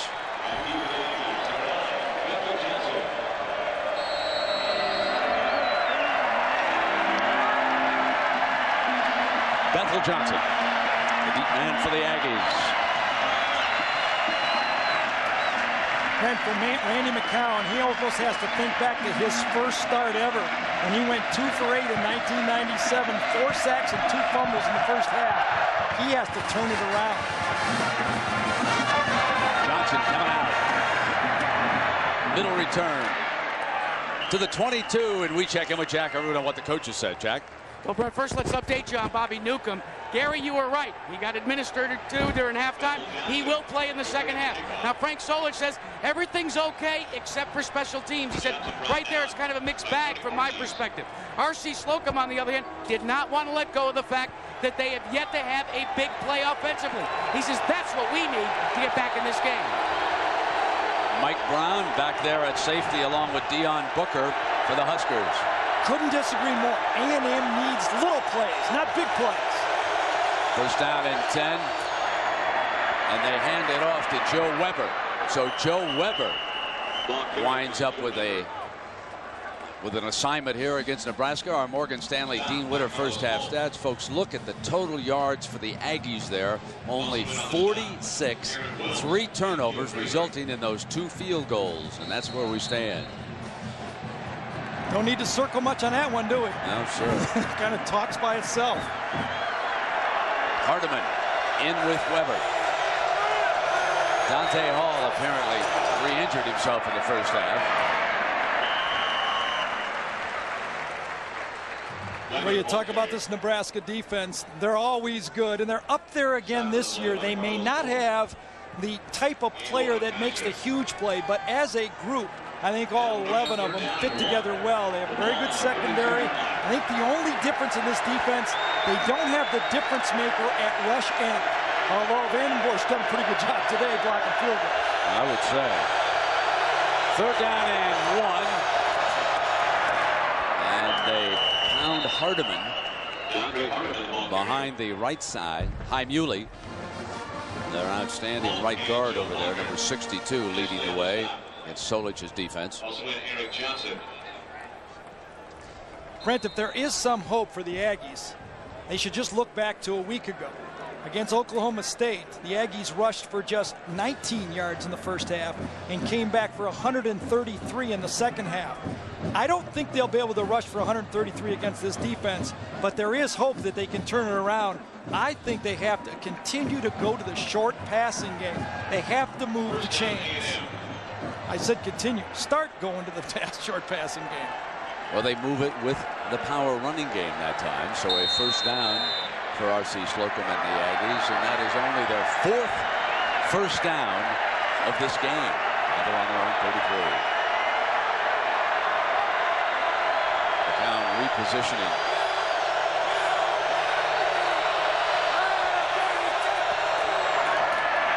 McCown in trouble. That is the 3rd sack of the game. Aaron Wills, the senior from Omaha's Burke High School. Remember that shoulder problem that Randy McCown has. Got hit coming from the outside right here. You have to assume that's a bust. There's only 3 guys to that side. The offensive line should be able to handle it. You could see it. 2 guys went inside, leaving the outside coming. That's a bust. Randy would never have been able to know that was coming. His tight end made a mistake. Low Derek Broughton, Gary, made a mistake over there on that side. You're exactly right. Second down and 15.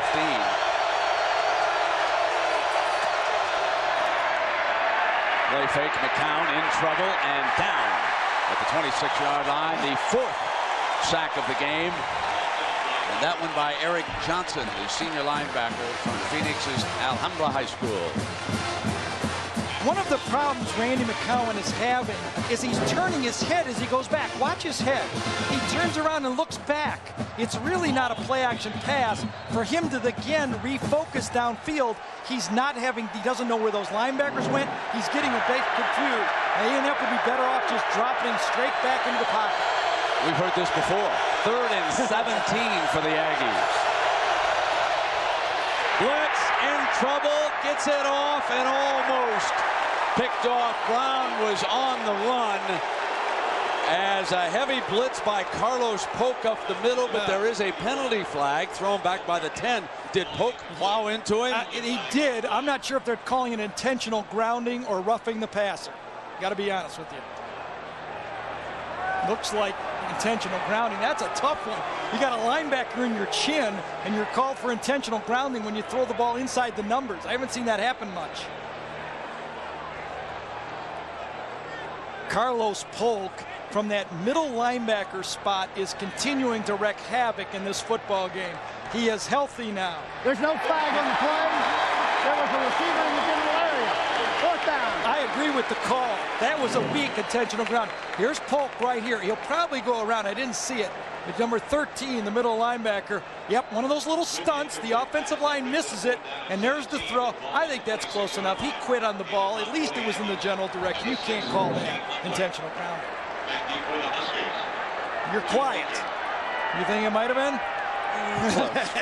I'll go with it. It was close. It was close. Shane Leclerc. Walker back deep. The Huskers failed to get a piece of it. And Newcomb with penalty flags flying returns it to the 45-yard line. A 42-yard punt with a 13-yard return tacked on, but there is a penalty thrown back at the Nebraska 34-yard line. It'll be inside the halo. 2-yard. Very tough for those gunners coming downfield to stay out of that 2-yard spot because the punt returner moves at the last violation second. Of the 2-yard halo violation. Be a 5-yard penalty. 1st and 10. So Newcomb tries to ignite the fuse here after receiving a shot for that painful injury, and they trot back on the field. They'll show so many formations. We asked Coach Hankowitz about all the alignments that the Aggies face here today, and here's what he said. Well, the challenge is that they run multiple formations, and out of all those formations, they have an excellent option game, they have their basic running game, and they have a tremendous play-action passing game. And when you try to stop the run, you commit people to it, and the challenge is to stop the play-action pass.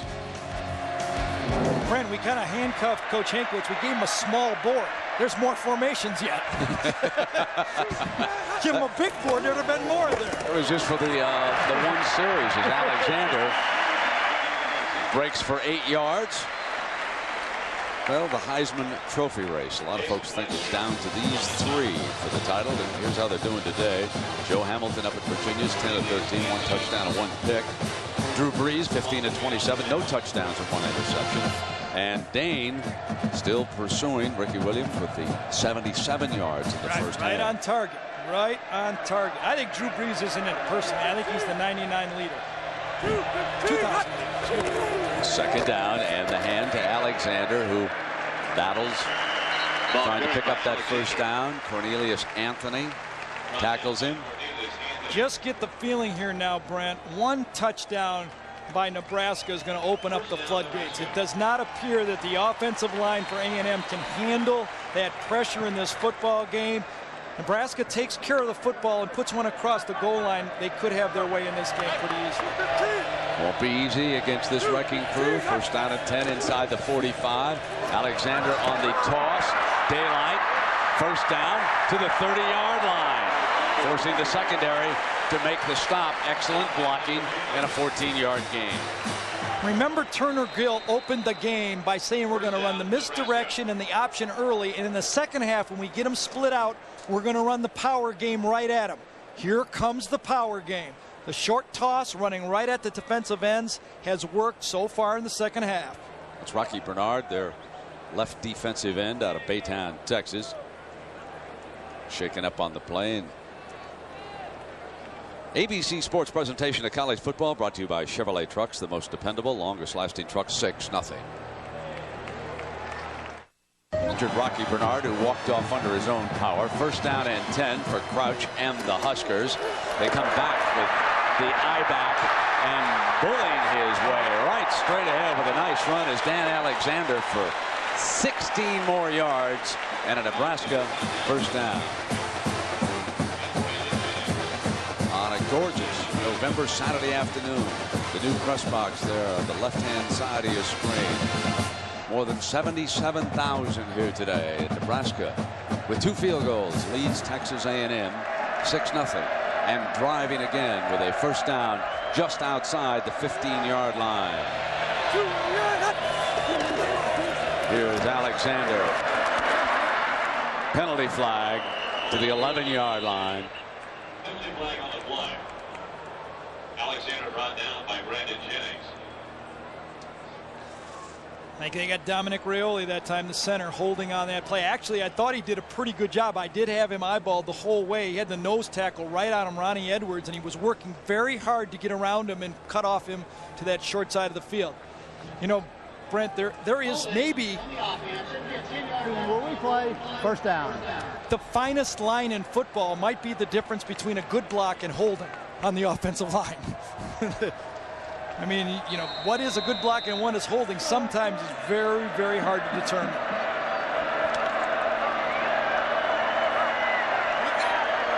First down and 19 for Nebraska after the holding penalty. Finally spotted the foul. That's why it doesn't become first and 20 like we're so familiar with in the NFL. Crouch option left side and nothing doing. Jackaroo, what do we hear about Rocky Bernard's injury? Well, the athletic trainers have worked on Rocky, and they've retaped his ankle on the outside of his shoe, and he is expected to go back into competition. The same cannot be said, however, for the running back, Dante Hall. You know, Brent, he's been nursing an injured ankle. Well, he injured it again in that first half. They don't expect Dante to be back today. Rocky said, cut me, get me back in there. No, that's something else. That was He did that about 5 or 6 times, didn't he? Second down and 19. Good matchup here, Newcomb and Webster.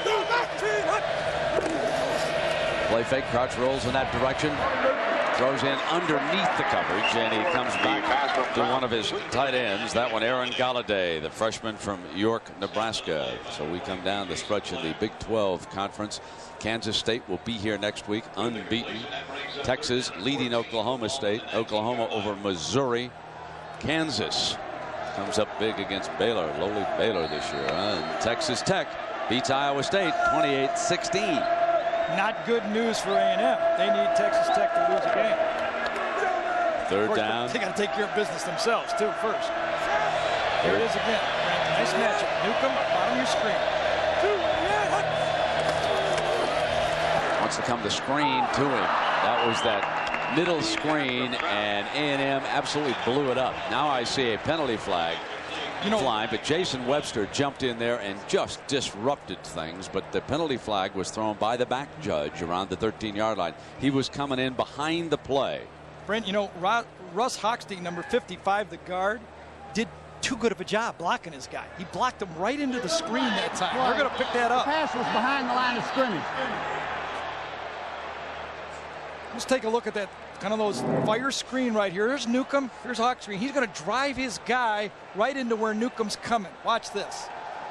Hochstein gets him, drives his guy right back into him. They're going to show up in the same picture. See that block? That's how you do too good of a job and you blow up the play that time. Very, very interesting play. A 36-yard field goal attempt. Crouch over there talking to the staff about what disrupted that screen pass and where he threw it.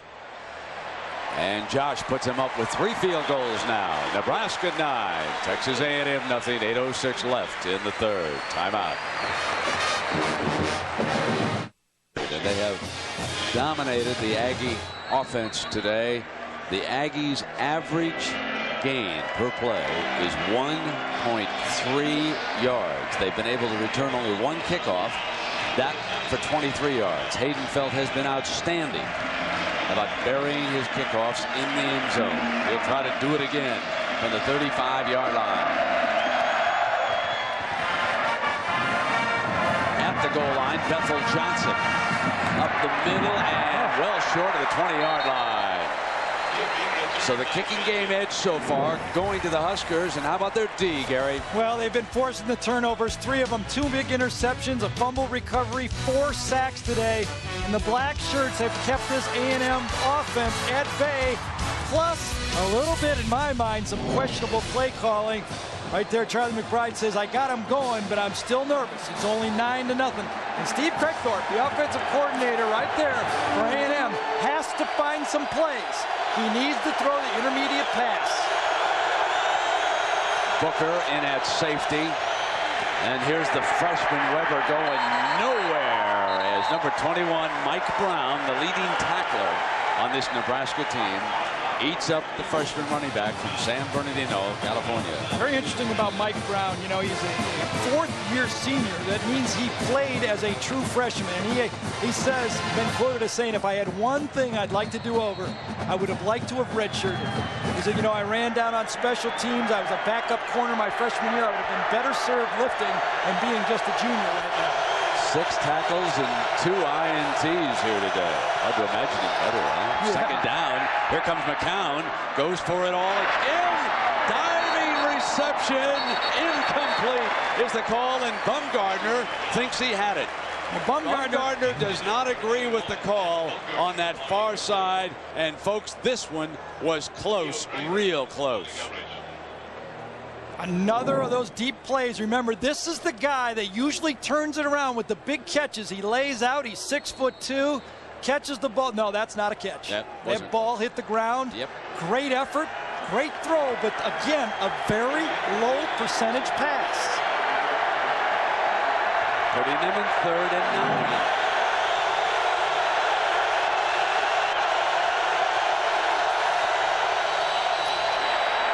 In trouble and sacked again at the 7-yard line. That is the 5th sack. Steve Warren from Springfield, Missouri, the senior ringleader of the Black Shirts. 3rd down. Nebraska usually keeps a guy right here, a free safety. This time, look, nothing back there. That means they're ready, bringing everybody. Man-to-man, baby. You're a corner, you're a safety, you got him. Cover him all over the field. I'm not giving you any help. Look at the coverage. So Leckler from his own end zone. The Aggies have had horrible field position in this game for much of the last couple of quarters. Newcomb will watch this one sail out of bounds, but the Cornhusker offense will be working with half a field, only a 37-yard punt. And we'll take timeout. You know, this is not our numbers. This is on the field, and these guys can see that. A&M across the field is staring at that all game, and it starts to wear on you. You see those minuses? This isn't golf. This is football. That's not good. Toss end around, and Alexander faked it and broke free. Fake end around, and he cruises to the 25-yard line for 20 yards before Cedric Curry pushes him out. See, that's just like a touch to me. Bobby Newcomb didn't touch the ball, but he helped the play. Everybody's out there. Number 12, number 12. Be ready for the reverse. Now Bobby Newcomb, I think, is more of a decoy. That hip is probably a little worse than that everybody realizes. He's not been a go-to guy, so you fake it to him. 14 carries for 88 yards. Alexander. The option, crouched, twist free, crouch to the 11, and a flag on the tackle. A 14-yard gain and a penalty flag. Remember, forget about the wide receivers. Don't believe the hype. Stop the quarterback. So far, the Aggies have. Coming into that play, 9 attempts for 14 yards. He picks up 14 on that play.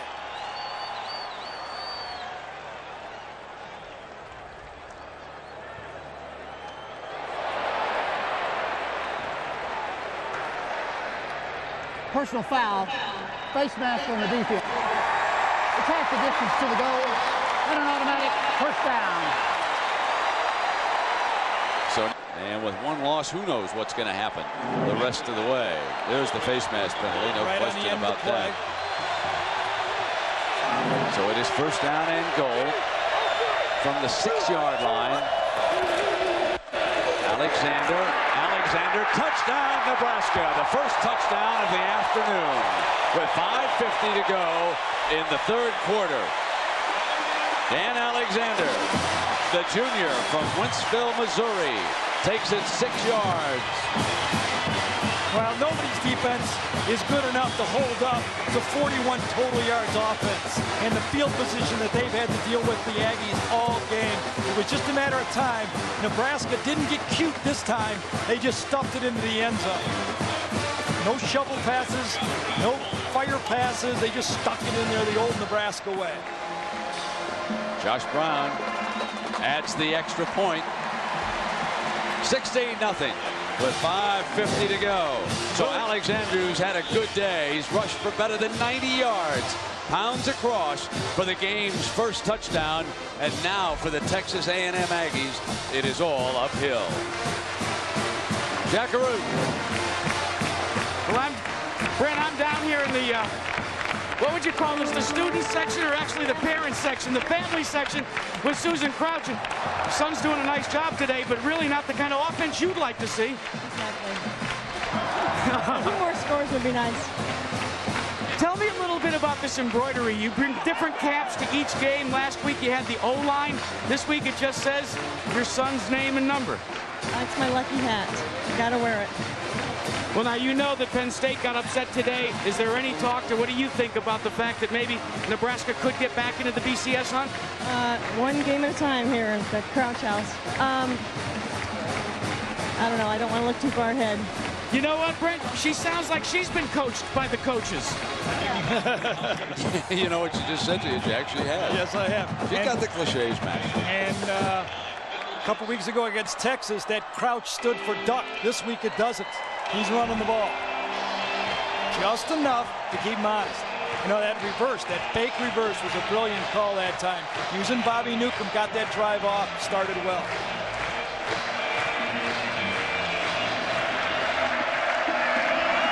Hayden fell.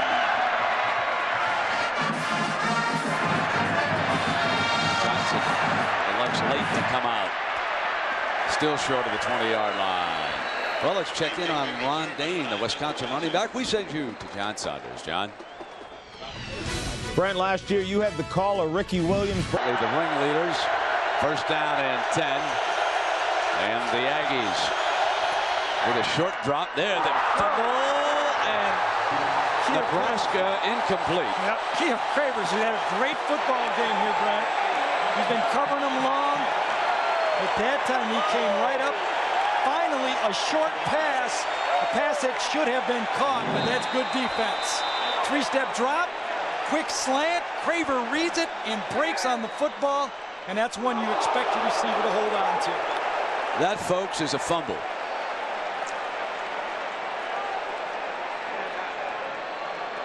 It's a fumble and a headache. He's still down there. The old bailout call, and they protect themselves, don't they, by calling that incomplete. You see it every week. Take a look at it at regular speed. See if you change your mind. 1, 2, 3. There's the catch. There's the ball. Either way, I think that it was one of those pop. He never got his other foot on the ground.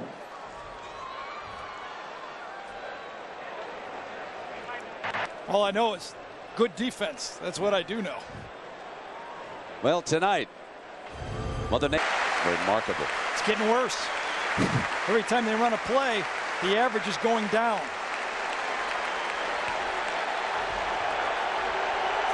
Has to be a little tough for A&M, especially the fact that they turned down Major Applewhite and Drew Brees to play quarterback here. 2nd and 10.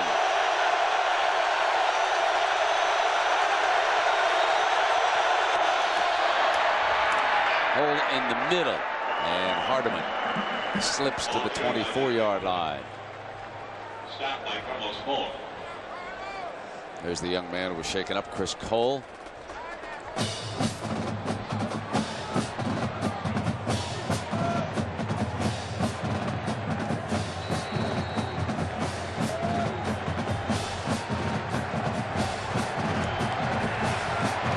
Third down and 3.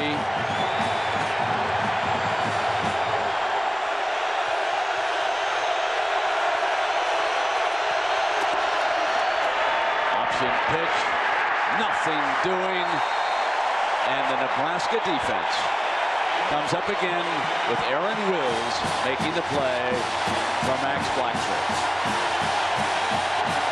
When you're the option quarterback, you're responsible for the pitch man, the quarterback man right there. If he doesn't tackle you, he stops the quarterback, and then he stops the pitch. The quarterback did not do a good job. He's still standing there. So the 6th punt of the game for Shane Leckler. The 2 deep men deployed by Nebraska.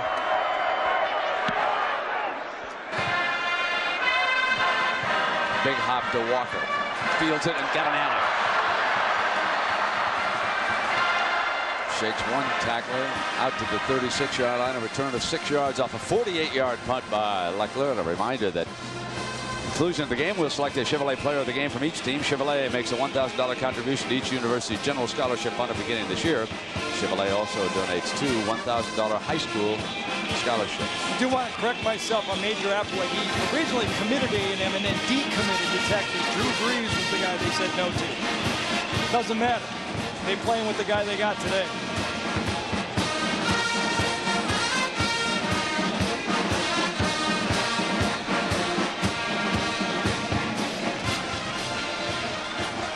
Nebraska leading 16-0 with 3:59 to go in the 3rd quarter, and a first down from the 36-yard line. They pound back with the eye back, and now it looks like the Aggie defense may be wearing down a little bit as Danny Alexander for 12 more yards here today, and he breaks 100. 16 carries for 106 yards for Dan Alexander. Brent, the Nebraska running attack coming into this game is averaging just 244. Now, you know, that might be good by some standards, but you look back for Nebraska, they've averaged all but in the last 23 years, only under 300 3 times. Crouch changes it up. He's got a blitz look, the man-to-man on Newcomb in the slot. He's going to the out. Here's Alexander again, and Alexander battles his way close to midfield, and Jason Glenn, Aaron Glenn's brother, getting him out of bounds. Jackaroo. Well, Brent, Alexander suffered from a case of fumbleitis and what we call stumbleitis early in the season. So they took a look at the films and they changed the way he runs. He said he wasn't keeping his legs in front of his body. So now he tries to pump his knees up above the ball, keep them in front of him. It says it gives himself better balance and better power. Nobody likes to tackle those knees. Those are big legs. So Texas continues driving, hoping for a piece of the Big 12 title, and there's a completion to Newcomb. Just short of the 40-yard line. That'll be marked at about the 41-yard line. It'll be close to a first down.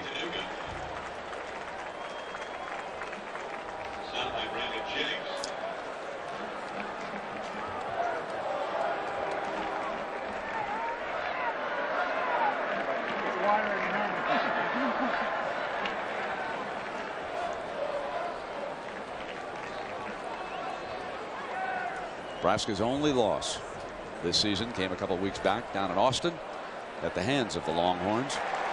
First down, and next week Solich and the Cornhuskers host Kansas State, and of course on Thanksgiving weekend Texas A&M will host Texas. So a lot of big games left in the Big 12. A lot of things still to be decided in this college football season. Today a stunner with Penn State losing to Minnesota. Crouch off a play fake, guns it down the middle. Newcomb overthrew him. He had Curry broken. He was alone. And what about Purdue, John Saunders? How are they doing against Wisconsin, my friend? Well, Brent, we showed you Ron Dane, and this really is a Heisman matchup here. Drew Brees perfect pass to Tim Stratton. The only place he could get it and not have it knocked down. Ties the game at 14 apiece. Brent, we'll keep you up to date. Back to you. All right, and I see that note down there that Dane now to 194. A lot of folks down in Texas keeping track of that race to see if he can surpass Ricky Williams. Good fake by Crouch. Comes to the boundary. Still got it. And Jamison brings him down at the 22-yard line. And now they are having success, it seems, Gary, running against the right side of the Aggie defense. Well, I think the power game that Dan Alexander came out in the second half with, and you may just be right, this defense for A&M has to be wearing down. Going left, they got that wing option game going right there. It's the belly option. You bring the guard around, and then a wide receiver. It's Matt Davison doing a good job blocking. And look at Sean Applegate, stays right with the quarterback the whole time. And look who else was blocking, number 12, followed by the name of Newcomb. Alexander batters right straight ahead behind the left side of the offensive line. Cornelius Anthony territory. Mike Hankwitz and A&M use a lot of subs. But this type of game, there's never enough subs. You only have 46 yards in total offense. You don't have enough guys behind you to put in the game. No matter who you put taking this pounding, it's going to eventually wear down. Newcomb back on the field. They will slot him to the right. Davison is outside of him. And what looks like they could pass out of this formation, but they're going to bring the option instead. And late pitch now, and it's Alexander battling, fumbled out of bounds, however. Nebraska retains possession as he fumbles out of bounds. Ball was jarred loose inside the 5-yard line here, and Glenn is saying it went in the end zone, it should be coming out. But it should be a touchback. He fumbled it out of the end zone. If he didn't step out of bounds, it's going to be a touchback.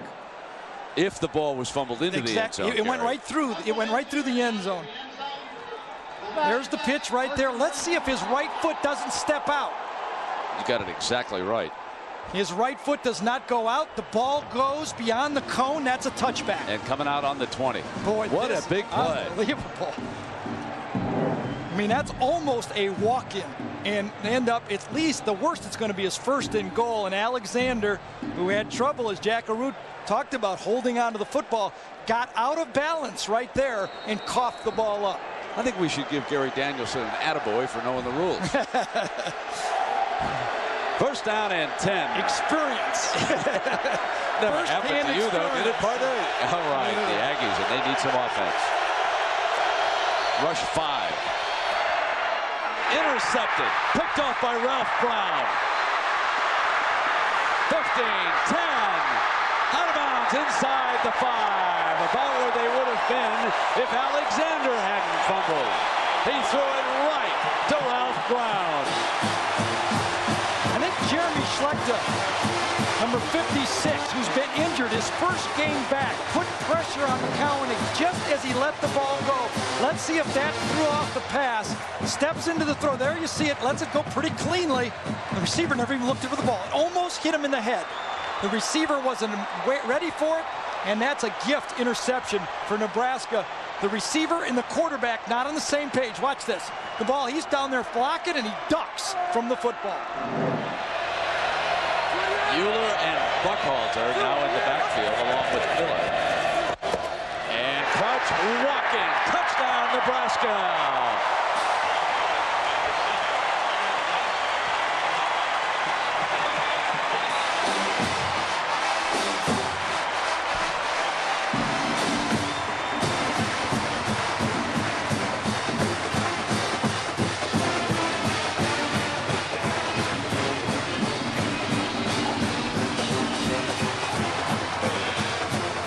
Eric's mother watching from stands here as her son takes it in on the option.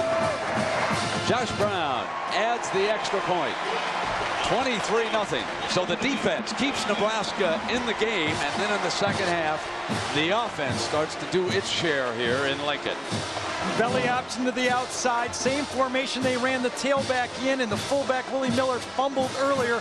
Just one stop by the linebacker. If he just hesitates and looks for that fullback, you'll never catch the quarterback on that option.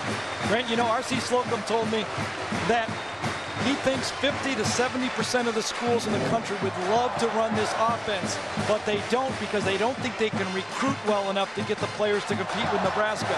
The system and the tradition allows Nebraska to run the option and still get good enough players to compete. Well, it was Ralph Brown and Taylor breaking away from this pass by McCown. You watch it beautifully from the end zone, and he threw behind the wide receiver right into Ralph Brown's hands, and the corner takes it back inside the 5-yard line. McCown now struggling. He's 0 for his last 7. 2 of the 7 have been intercepted by Nebraska's defense, and Eric Crouch in the offense made him pay that time. Brent, it was slightly behind. As you look at A&M's possessions today, slightly behind his right ear. I mean, he let that ball go maybe a bit early, but that's that pass rush that you start to feel with that mental clock in your head. One out is Johnson again. Fumble! Aggies, though, save it. It is a rough afternoon for Texas A&M. Welcome to Lincoln, Nebraska. The Cornhuskers come alive in the second half, and they're shutting out Texas A&M 23-0. And one stat to keep in mind: in this half, the Aggies have 0 offensive yards. That's as in goose egg. And for the game, they're averaging only 1 yard a play against this Nebraska defense with 4 down linemen. McCown. Diving reception is good that time by Baumgartner, who makes a circus catch on a throw from his roommate for 14 yards. An offense that went earlier this year 9 consecutive quarters without scoring a touchdown has been searching and groping to find a play that'll even work against this Nebraska defense today. First down and 10. Shotgun. The offensive line of the Aggies holding hands. Toombs. Powerful run. Close to a 10-yard gain. I want to go back on the offensive lineman holding hands because I've even seen it around the NFL when you're in a noisy arena, and now Taylor appears to be shaken up, and the Aggies can ill afford to start losing some of their star players. They'll rush out now and tend to him. But what happens when it gets so noisy down there, the tackles especially can't hear the snap count. So as soon as the guard drops his hand, that's when the tackle knows that it's time to go to work. You can see the guards right and the tackles there. And of course, last week didn't help my buddy Dick Vermeil. They were holding hands, and Javon Curse was still beating everybody. The technique works, but the advantage goes to the defense because the defensive lineman can now look at the ball, and it takes 2 guys, the offensive guard to react to the ball and then the tackle to react to the guard. So you are a half step behind when that happens. Gary, when you're down there, is it that hard for a tackle? Now, I can see the wide receivers, but I'm kind of surprised about tackles not here. Absolutely. You know, there are some quarterbacks, though, like Doug Flutie, does not like to go silent count because he feels the defense has too much of an advantage timing it up. And you'll see him even sneak up to the line of scrimmage and yell it out and then back up at the snap. I think that's something a lot of colleges should try to start doing because you're giving the defense a big advantage with that silent count. Chris Taylor under his own power, and hopefully he'll be able to play here for the rest of the game. We've got 20 seconds left in the third quarter. Nebraska now dominating. And from several standpoints, for Coach Solich, this is his team's most impressive performance of the season. It's a bit of a payback, if you will. Texas A&M pounded Nebraska at home last year. McCown to throw, had good protection. Incomplete. And Ralph Brown all over the wide receiver that time. Get that out of my house, you bet. Brown says. Probably the 6th or 7th deep ball that has been thrown by A&M, trying now desperately to find a cheap touchdown, doing anything. And so far, Ralph Brown and Keo Craver have been perfect in the deep coverage. Aggies have thrown for 57 total yards. They have had 2 interceptions. They've been sacked for 38 yards and losses here today. On 3rd and short, Toombs, hole, closes, still pounding ahead, and that is the Jamar Toombs that we expected to see all season. 12 yards. Toombs for a first down. We've come to the end of the third quarter, and we'll return after this message and a word from our ABC stations. The black shirts have their own dance corps over there. I'm going to keep out of the women in the program thing. J.R. Redmond wishes he would have. First down and 10. Short drop. McCown dropped. Craver was covering Dwayne Goins, the wide receiver on that play. A little unlucky that time for Randy McCown. He threw right. Baumgartner beat his guy cleanly on the left side. And to the right side, a great jam. He had no one to throw the ball to. Sometimes you just got to guess. And when you guess and you throw deep, you're 5 for 20. Will A&M throw on every down now? I think they have to. They're still in I formation. And that'll force these guys, 9 of them, right there in the box. Got it off complete, short of the first down. Now he slips a tackle, and he steps out very close to the first down that time. That was Bethel Johnson. Made a nice run after the catch. If you're not able to beat bump and run coverage anymore in any level of football, it's almost going into high school football, your offense won't work because they'll just get more and more guys near the line of scrimmage. And today, the corners, Keo Craver and Ralph Brown, have taken the wide receivers out of the Texas A&M passing game and forced them to go deep. Every time they try to throw short, they've been jamming them at the line of scrimmage. You know, coaches don't want anybody using alibis, but there are 2 teams that I thought were overrated coming into the season. I'm going to tell you why. One of them's Ohio State, and the other is Texas A&M. I'm going to tell you why I thought they were overrated. They lost too many good players, and in some cases great players. And in A&M's case, one of the finest college football players I ever watched in that win to the NFL. 7 players from last year's team made NFL rosters. Now, I go back to what those coaches were saying back in August and July, and the magazines are coming out, and they're talking their teams up. I understand that. But I got to tell you, in RC's case and in John Cooper's case, didn't work. They should have told the truth.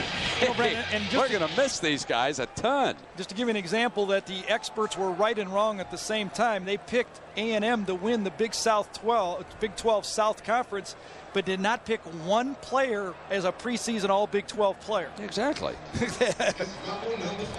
And there's the Big 12. How it finished today. Kansas might be a little bit better. You know, folks here in Lincoln were really down about that game.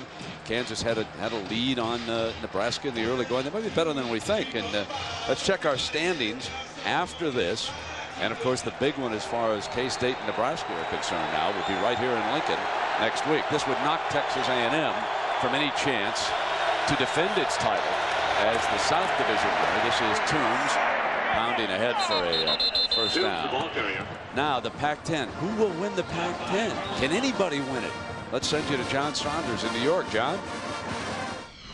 Brent, we might be able to put together a team at the ABC and win this thing. It's wide open. Arizona, Washington here. Ortiz Jenkins, who's actually played wide receiver a lot this year because he's number 2 of the quarterback ranks. To Marvin Brown, 55 yards, 19-17 now. Washington's lead is down to just 2. Brent. Hey, John, tell your friends in the studio I want to see the end of the Classic. I want to see Cat Thief win it under Pat Day, a big college football fan. Sack number 6 for Nebraska. You know how the studio, you know, they're just going crazy on me now. Right now they're looking at what monitor's that on, Brent? Well, I'm the villain back in New York right now. Horse racing, what's he talking about? And Steve Warren was the villain on that play inside again as he just did an arm around, came back, before Randy McCown could get his feet set that time, another sack. His defense that Major Applewhite tore up in the second half looks like they're settled down in it. Well, it makes you think even more of that Texas Longhorn team. Yeah, they're a good football team, but I think Nebraska, if they win, if they do their job, they get a chance maybe to meet them again. Second down and 19, and that is far short of the first down. And is that the kind of underneath pass you wanted in the first half? Yeah, but it's getting a little easier right now. Nebraska now, looking at the scoreboard, is willing to trade a little bit of yardage for time. And you look, you say, hey, it's not as tight a coverage, but you're right. They needed to throw the comebacks, the outs, the quick slants, and not all those deep balls. One Heisman Trophy's at stake right now. Joe Hamilton and Georgia Tech have just fallen behind Virginia. I just caught that score, 38-31. Lots of time left in the ACC in that game. 3rd down and 7. Slot over to the left.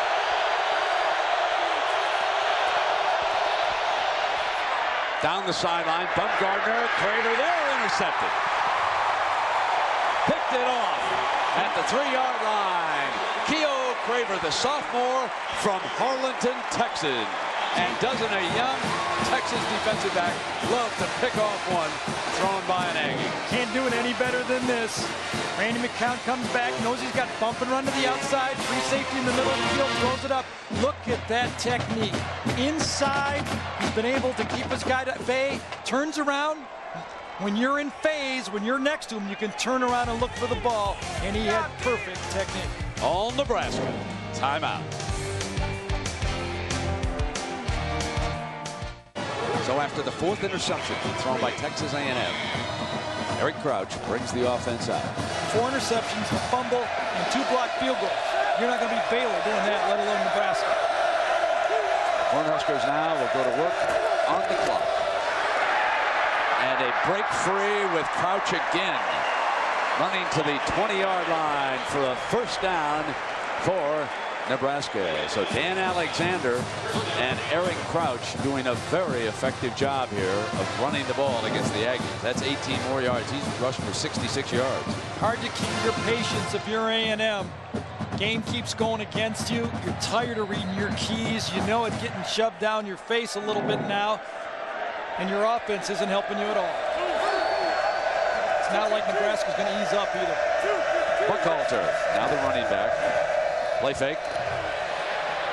Crouch, a wobbler, incomplete, intended for his tight end, Aaron Galladay. Let us check in with Jackaroo. Jack. Brent, what's happening right now has got to be sweet for the Nebraska Cornhuskers. Remember last year, the loss to the Texas A&M team started a losing streak that literally knocked them out of any hope for the Big 12 championship. It was those losses and their failure to come from behind and seal the deal in the final minutes of a game that got the team together, and they came up with a new theme for 1999.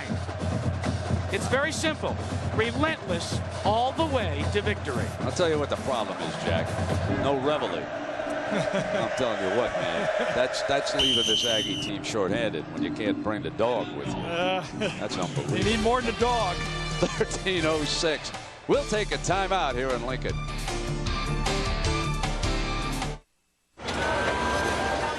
Stewart, can I... Gary Danielson, I'm Brent Musburger. 13:06 remaining here. And the Cornhuskers pitching a shutout at Texas A&M. Working on the clock now. Eric Crouch, the young quarterback from Omaha. The option, keeps it. Drives straight ahead and then breaks free. Midfield. Foot race. One man to beat. Davison couldn't knock him down. But Crouch makes it to the 17-yard line with Jason Webster saving the touchdown. A 63-yard run for Eric Crouch, and no one likes it better than Mom. That's how you pile up their yard. Turner Gill said it at the beginning of the game. We're going to misdirect early, and then in the second half, we're going to come back and pound on them, and then our option game will be there. Eric Crouch, if you miss him at the line of scrimmage, he's got the speed to make you pay. A&M had a defense outside that time, but the cutback by the quarterback made him pay big time. 14 carries, 129 yards for the quarterback. Buckhalter is his I-back. Buckhalter. Right side again to the 14-yard line. Now, Jack, I've been saying all day, why isn't reveille here with Texas A&M, my friend? Well, Brent, right here is where reveille should be. But since Bob Devaney was the head coach here, one of the things that he did is not allow live mascots. In fact, when Nebraska played Army, they wanted to bring the mule, and he said, hey, no mule comes onto this Memorial Stadium turf. So reveille's not here. If I can help, maybe. Woof, woof, woof. That's one of my great memories of college football. Jack, here's the pitch, the Buckhalter. And Buckhalter, well, we do have a Great Dane anyway. Let's go to John Saunders. What's happening to the Great Dane? Fred, last time you were talking about horses, but surely you'd rather watch the run like this by Ron Dane. Moves to his right, spots the hole, and he's gone. 41 yards in the touchdown, 186 yards in the day, and 135 more yards, and he will pass Ricky Williams, #1 all time. Brent. Yeah, he's closing in, John. You know, early in the year, I didn't think he had a chance, but now I'm beginning to believe. Here's third down. Crouch again. Slips sideline. First down. First and goal, Nebraska. It's amazing. You watch a football game, everyone should be getting tired. I mean, the Nebraska offense has been out there as many times. Eric Crouch has taken hits the whole game, but he seems to be going at twice the speed as that A&M defense. The A&M defense now, their defenders have their hands on their hips. They're starting to get tired. You can see it in their eyes. This game was over. As soon as Nebraska put that touchdown into the end zone, you look at that, if you're an offense, you get their hands on their hips, you know you got them going the wrong direction. They stack the eye. Buckhalter is the eye back. Buckhalter, touchdown, Nebraska.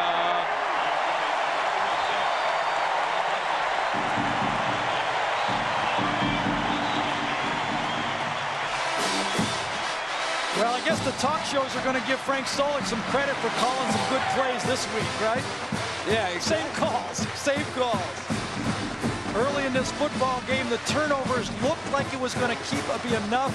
A&M didn't take advantage of it, and from there, it was all over. Second half yardage, Brent, unbelievable, isn't it? That's 232 yards rushing for Nebraska, Corey. 15 yards. It's hard for me to even talk to that type of. The A&M defense, you have to give them credit for the way they held in there in the first half, but you knew sooner or later the dam was going to break. Nebraska came in favored by a couple of touchdowns. They were up 30 points. They are breezing here today.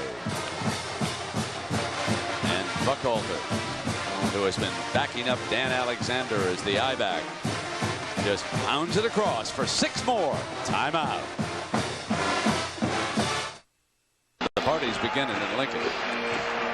They did not want to lose another game to a Texas school. Let me tell you, folks, they were uneasy fans here in Lincoln this week, but not right now. And they may have a chance, as we talked before, of facing a Texas school again in the Big 12 championship. And which we played in. They would love that, wouldn't they? Absolutely. San Antonio, here comes the kickoff. Johnson. They've defended him well, and they do again short of the 20, but there is a penalty flag thrown.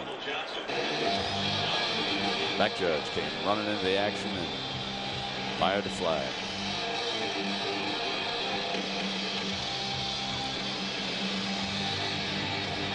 How are the emotions ebb and flow for these fellas who coach these teams, huh? Well, our Burger King play of the day, and let's send you to John Saunders in New York. Thanks a lot, guys. Time now for the Burger King play of the day. Penn State, the #2 team in the nation, on their heels because Billy Cockrum here tosses it up, tipped by Ron Johnson. Arlen Bruce, great reception inside the 15. It sets up Dan Nystrom, 32 yards for the winning field goal, and #2 Penn State loses.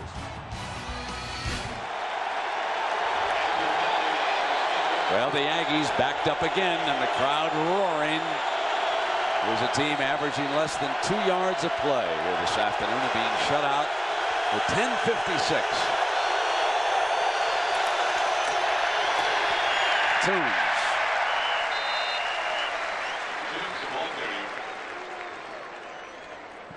You know your defense is doing a good job when the 3 leading receivers for A&M, Taylor, the leading receiver, has no catches, Hodge has 1, and Cole 2.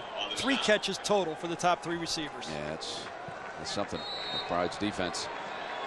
Ralph Brown What could he possibly be saying is wrong with that last drive? You're always coaching and you're always thinking about the next series, the next game if you're a quarterback. And I believe McCown's going to use a timeout here. So we'll take a break and come back to Lincoln. 5 times. McCown running for his life. Check in with Jack.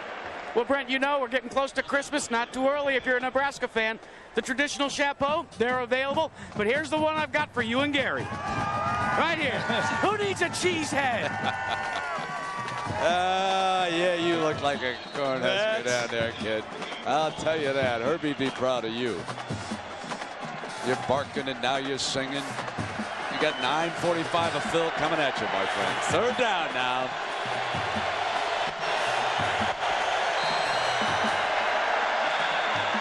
So we'll take another break here.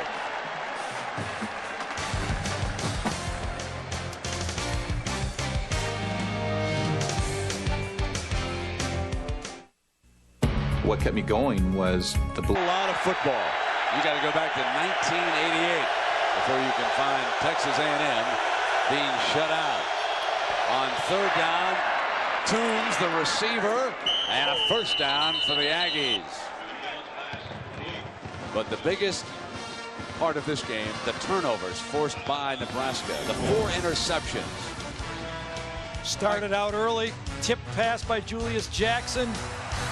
Deep pass right before the end of the half when the free safety came. Receiver and quarterback not on the same page, and then a desperation one when Keo Craver had the great coverage. The secondary for Nebraska has probably played their best game. 2 for Mike Brown, 1 for Craver, 1 for Ralph. And still without a helmet. And a penalty flag. Maybe it was ripped off by somebody.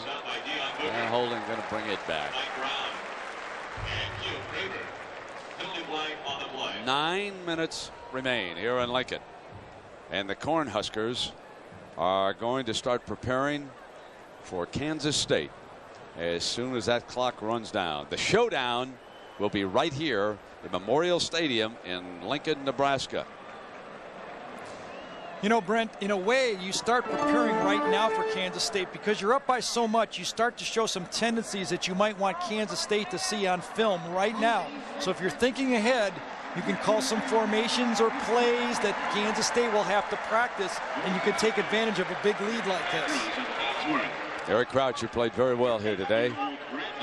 He rushed for 137 yards, passed for another 95, and their rover, Mike Brown, was outstanding, not only with his 2 interceptions, but also his tackling ability back as the rover back.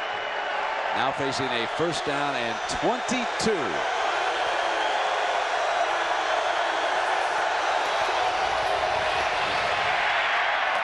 Complete. Bumgarner down at the 22-yard line. And Virginia now pouring it on Joe Hamilton and Georgia Tech. And that kind of a loss will hurt Hamilton's Heisman Trophy chances as Ron Dane moves in on that record now up in the Big Ten. One thing college football understands now, I think even more than ever, chances of going undefeated, you're almost lucky to go undefeated nowadays. And that makes teams like Kansas State and Virginia Tech back in the picture because it's almost like flipping pennies. You got to have 100 of them to make 10 of them come up heads 10 times in a row. Town, pump fake left side, got a man wide open, and Brown was there. The pass from McCown. Mike Brown went hard, rolling over from his safety spot that time. An ABC Sports presentation of college football is brought to you by the Ford Motor Company. It's time to wave hello. Ameritrade, believe in yourself. Budweiser, delivered fresh daily from our local brewery near you. And Liberty Mutual Insurance, helping you live a safer, more secure life.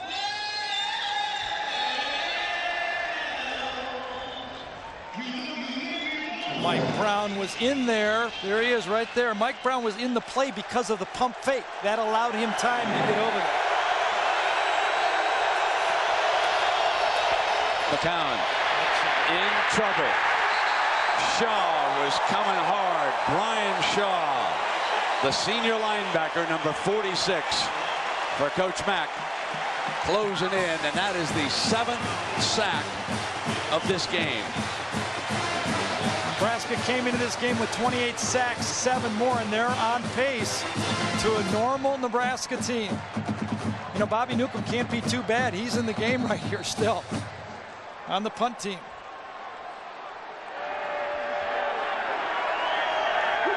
Here's Luckett.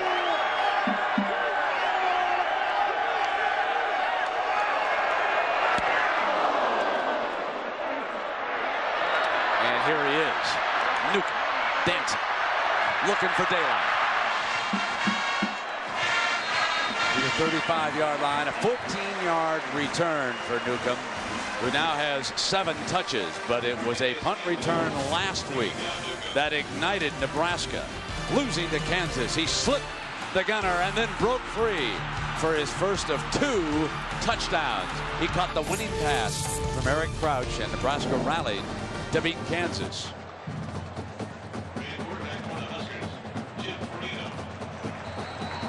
Jeff Perino checks in at quarterback, so he'll finish this one up for Nebraska. Eric Crouch's work is done here today. And they will go to work with the fullback, Tyrone Euler. Jackaroo. You know, it's okay with Jeff Perino if he serves as kind of the mop-up role today, because he says it feeds his football hunger. You got to remember, Brent, that he returned to this Husker squad after 3 knee surgeries and spending the '97 season in the stands as a GA in the press box. So for Perino, this is all about the love of the game, being a Husker football player and calling the shots in a mop-up role. That is Durango, Colorado. Great Western man. Young man from Durango, now at the helm. Here's the toss. Alexander to the 30-yard line. And, you know, Newcomb today, as far as his touches are concerned, has that, Gary? Yeah, hasn't got the ball a lot, but I think early in the game, the play calling from Frank Solich gave notice to A&M that they were going to have to account for Bobby Newcomb the whole game. And one of the big plays was not a touch, the fake reverse.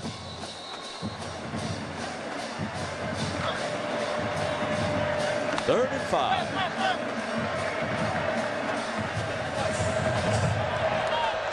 And now Diedrich is in as the I-back, young man from Canada.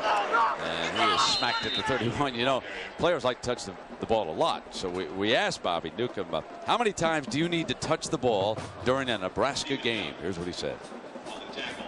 I don't think I can give you an exact number, but I'd say however many times it takes to win the game. That's good enough, Bobby. Short and to the point. Now, this is not the same type of touches that you can get Peter Warrick. This offense is not designed that way. There still is plays that are going to be run out of the option, but I think they've served notice to Kansas State that Bobby Newcomb's going to be on the field. You know, Brent, interesting as we watch Jeff Perino right here. What do you do if you're Nebraska? Diedrich. What do you do if you're Nebraska if Eric Crouch goes down now? The importance of Bobby Newcomb as a wingback has made this offense better. He is really the backup quarterback. Well, I think Turner Gill and Coach Solich, at least unless they've changed their mind, if it's just a temporary replacement, it'll be Perino. And if they have to go a long haul, they've always said that Newcomb would be moved back to quarterback. But it will change their game. I mean, Nebraska has changed because of Newcomb and his abilities as a flanker. And in a key game against Kansas State, you're in the 3rd quarter or something, Newcomb hasn't even warmed up in pregame, and you put him into quarterback, that'll be a different offense. There's Perino. He keeps it. Bangs inside the 20-yard line. So he's trying to make an impression on the coaching staff here. Madison making the stop. And you put this in the W column for Nebraska, and they're 4.5 minutes away. Then you realize that this is a team led by Eric Crouch that will be hosting Kansas State here next Saturday in a game that in all likelihood will settle the title. And Brent, you know, the weather is a nice weather game today for Kansas State. When the weather shifts colder, the advantage goes to Nebraska. They're more of a ground team. Here's Diedrich, breaks off a tackle. Young man inside the 10-yard line, showing us a little burst. Darren Diedrich out of Scarborough, Ontario. So there we are. Kansas State will come in here at 6-0, remaining games at Nebraska and against Missouri. Put this in the W column would make the Cornhuskers 5-1 in their remaining games after Kansas State, Colorado, and then Colorado down there at 4-2, having lost today. So the big one in the Big 12 North next Saturday right here in Lincoln. Tickets are not available. And there'll be no cakewalk going to play Colorado. Gary Barnett's got that team playing better football. Diedrich again. So the eye back of the future to the 2-yard line. You know, Diedrich was one of those running backs who was highly recruited by the Michigan program. And when you think of Michigan's need for a backup running back for the A train, he's 4 of 21. That little stat courtesy of our spotter, Brian Mobilson, who's very happy that Michigan is back in the hunt for a possible trip to the Rose Bowl. We'll see about that next week. Roger Riley on the numbers over there. Thanks, lads. Bob Goodrich down in the truck, and Drew Esikoff, our director today, doing their usual outstanding job. Second down and goal. Let's see if they get the young man a touchdown. Yes! Airborne! Hello, future. Looks like he's got some speed, too. Yes, sir. Interesting why Frank Solich said he wasn't playing early for this team. Does not have great hands yet catching the pitch. Very interesting. A tailback, an I-back for Nebraska, not playing because of his hands. That's how much you go if you're a coach to think. Takes off at about the 3.5-yard line and jumps right into the end zone. Yeah, we watched him sparkle out here in practice the other day, and he's a good-looking young'un. Had a good fourth quarter a week ago against Kansas State. Had a nice run. Brown adds the extra point. Let me remind you again of 2 good primetime games. If you've got some. State kind of got focus of Nebraska into that football game. I disagree with you on the special teams. You thought Nebraska controlled it? Well, 2 blocked field goals. I said 2 blocked field goals. I thought the punting kept them in the game. But yeah, the turnovers was good. Yeah, okay. The turnovers just destroyed the game. You're right. You're right. Hey, Gary, we also want to thank a couple of SIDs who do outstanding work. Chris Anderson, of course, here at Nebraska is so helpful. And then Alan Cannon, AC, as we call him, down Texas A&M way. He's one of the best in the business, isn't he? And those fellows give us, and in Chris's case, those ladies and gentlemen give us the best of information. And you know, while you were down at Texas A&M watching practice, she picked up the dinner check the other day. So very good, right? That's a double bonus. Nebraska howdy, huh? Low kickoff. Going to go out of bounds. This will be a penalty. So, time permitting, the thrifty car rental post-game report. And we're about 20 minutes before. So who knows what's going to happen Absolutely. next. I think everybody who's in the top 10 of the BCS has a shot right now. I mean, who knows who's going to, I mean, you know, that Miami, Florida going in there to Virginia Tech. Now the pressure's on the Virginia Tech, and they've never had the spotlight on them in this type of situation. You remember Kansas State last year. Yeah. They couldn't close it. They could not close the sale. You're exactly right. That's well put. Hardeman, the ball carrier. And they jump on him with 2:48. I'm sure that the one thing the Aggie coaching staff would like to do, I don't know if they can, but they would love to avoid a shutout in here. See if we've got time here to work our Chevrolet most valuable players of the game in here. We talked about the punter. Gary mentioned him. Shane Leckler for Texas A&M. Usually you're in trouble if your punters are MVP. Mike Brown for Nebraska. 2 interceptions, 2 forced fumbles, 9 tackles, 1 breakup. So what a day for Mike Brown. Incomplete on second down. And you know, in recognition of their fine effort, Chevrolet will make a $1,000 contribution to each university general scholarship fund beginning this year. Chevrolet will also donate $1,000 to 2 high schools.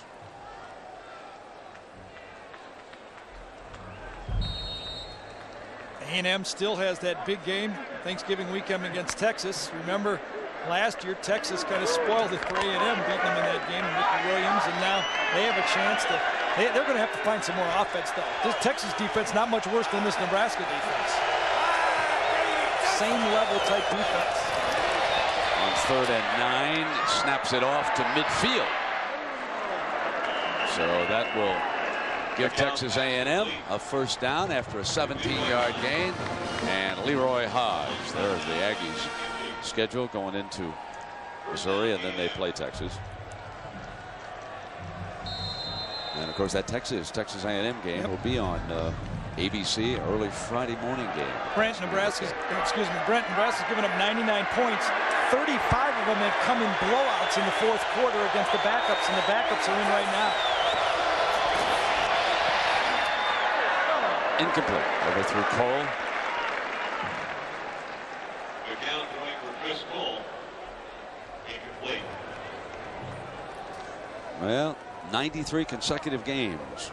And today they had that last one up there with 332 yards rushing. They really started to move the ball on the ground the second half. You know, Brent, you have to go back all the way to 1976 to find a Nebraska team that has averaged less yards on the season per game than this version of the Nebraska team. 1976, they did a different style though. Vince Ferragamo was their quarterback that day. Vince Ferragamo came from California, transferred. You bet, wound up with the Los Angeles Rams. Hardeman down at the 45 yards. Speaking of the Rams, how about the Detroit Lions back in your hometown against the St. Louis Rams? I really think it's going to be a tough game for the Rams. It's one of those logical losses. I think in the NFL, the teams are so even. Excuse me. Can you imagine that those two teams are division leaders? How about that's the A game? Yeah. Better be ready. My friend Vermeil got that team fired back up there, Gary. Third down. Bobby Newcomb, Eric Crouch competed so hard to be the starting quarterback. I think both guys are better off the way it is right now. McCown going to be sacked again. That's number 8. And that one by Justin Smith. So Texas controlling its destiny at 5-1. Win out, and they will make it to San Antonio, and it's going to come down pretty much to this game here next week. Kansas State's in the same situation as Texas. Win out, and they will go to San Antonio. Final 30 seconds, and the Aggies about to be shut out for the first time since 1988.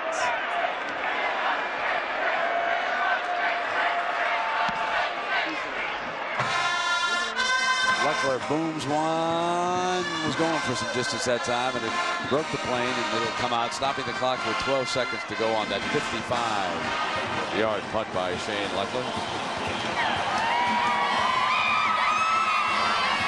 Nebraska survived 3 turnovers. I think if you'd have told Frank Solich today that he was going to turn the ball 3 turnovers against his defense, he might have been a little bit nervous, but as you say, 300 yards rushing solves a lot of problems. I suspect Nebraska will jump up pretty well in the polls. They still got an opportunity against Kansas State. I think it could get very, very interesting towards the end of this season, and that championship game might help them also an extra game.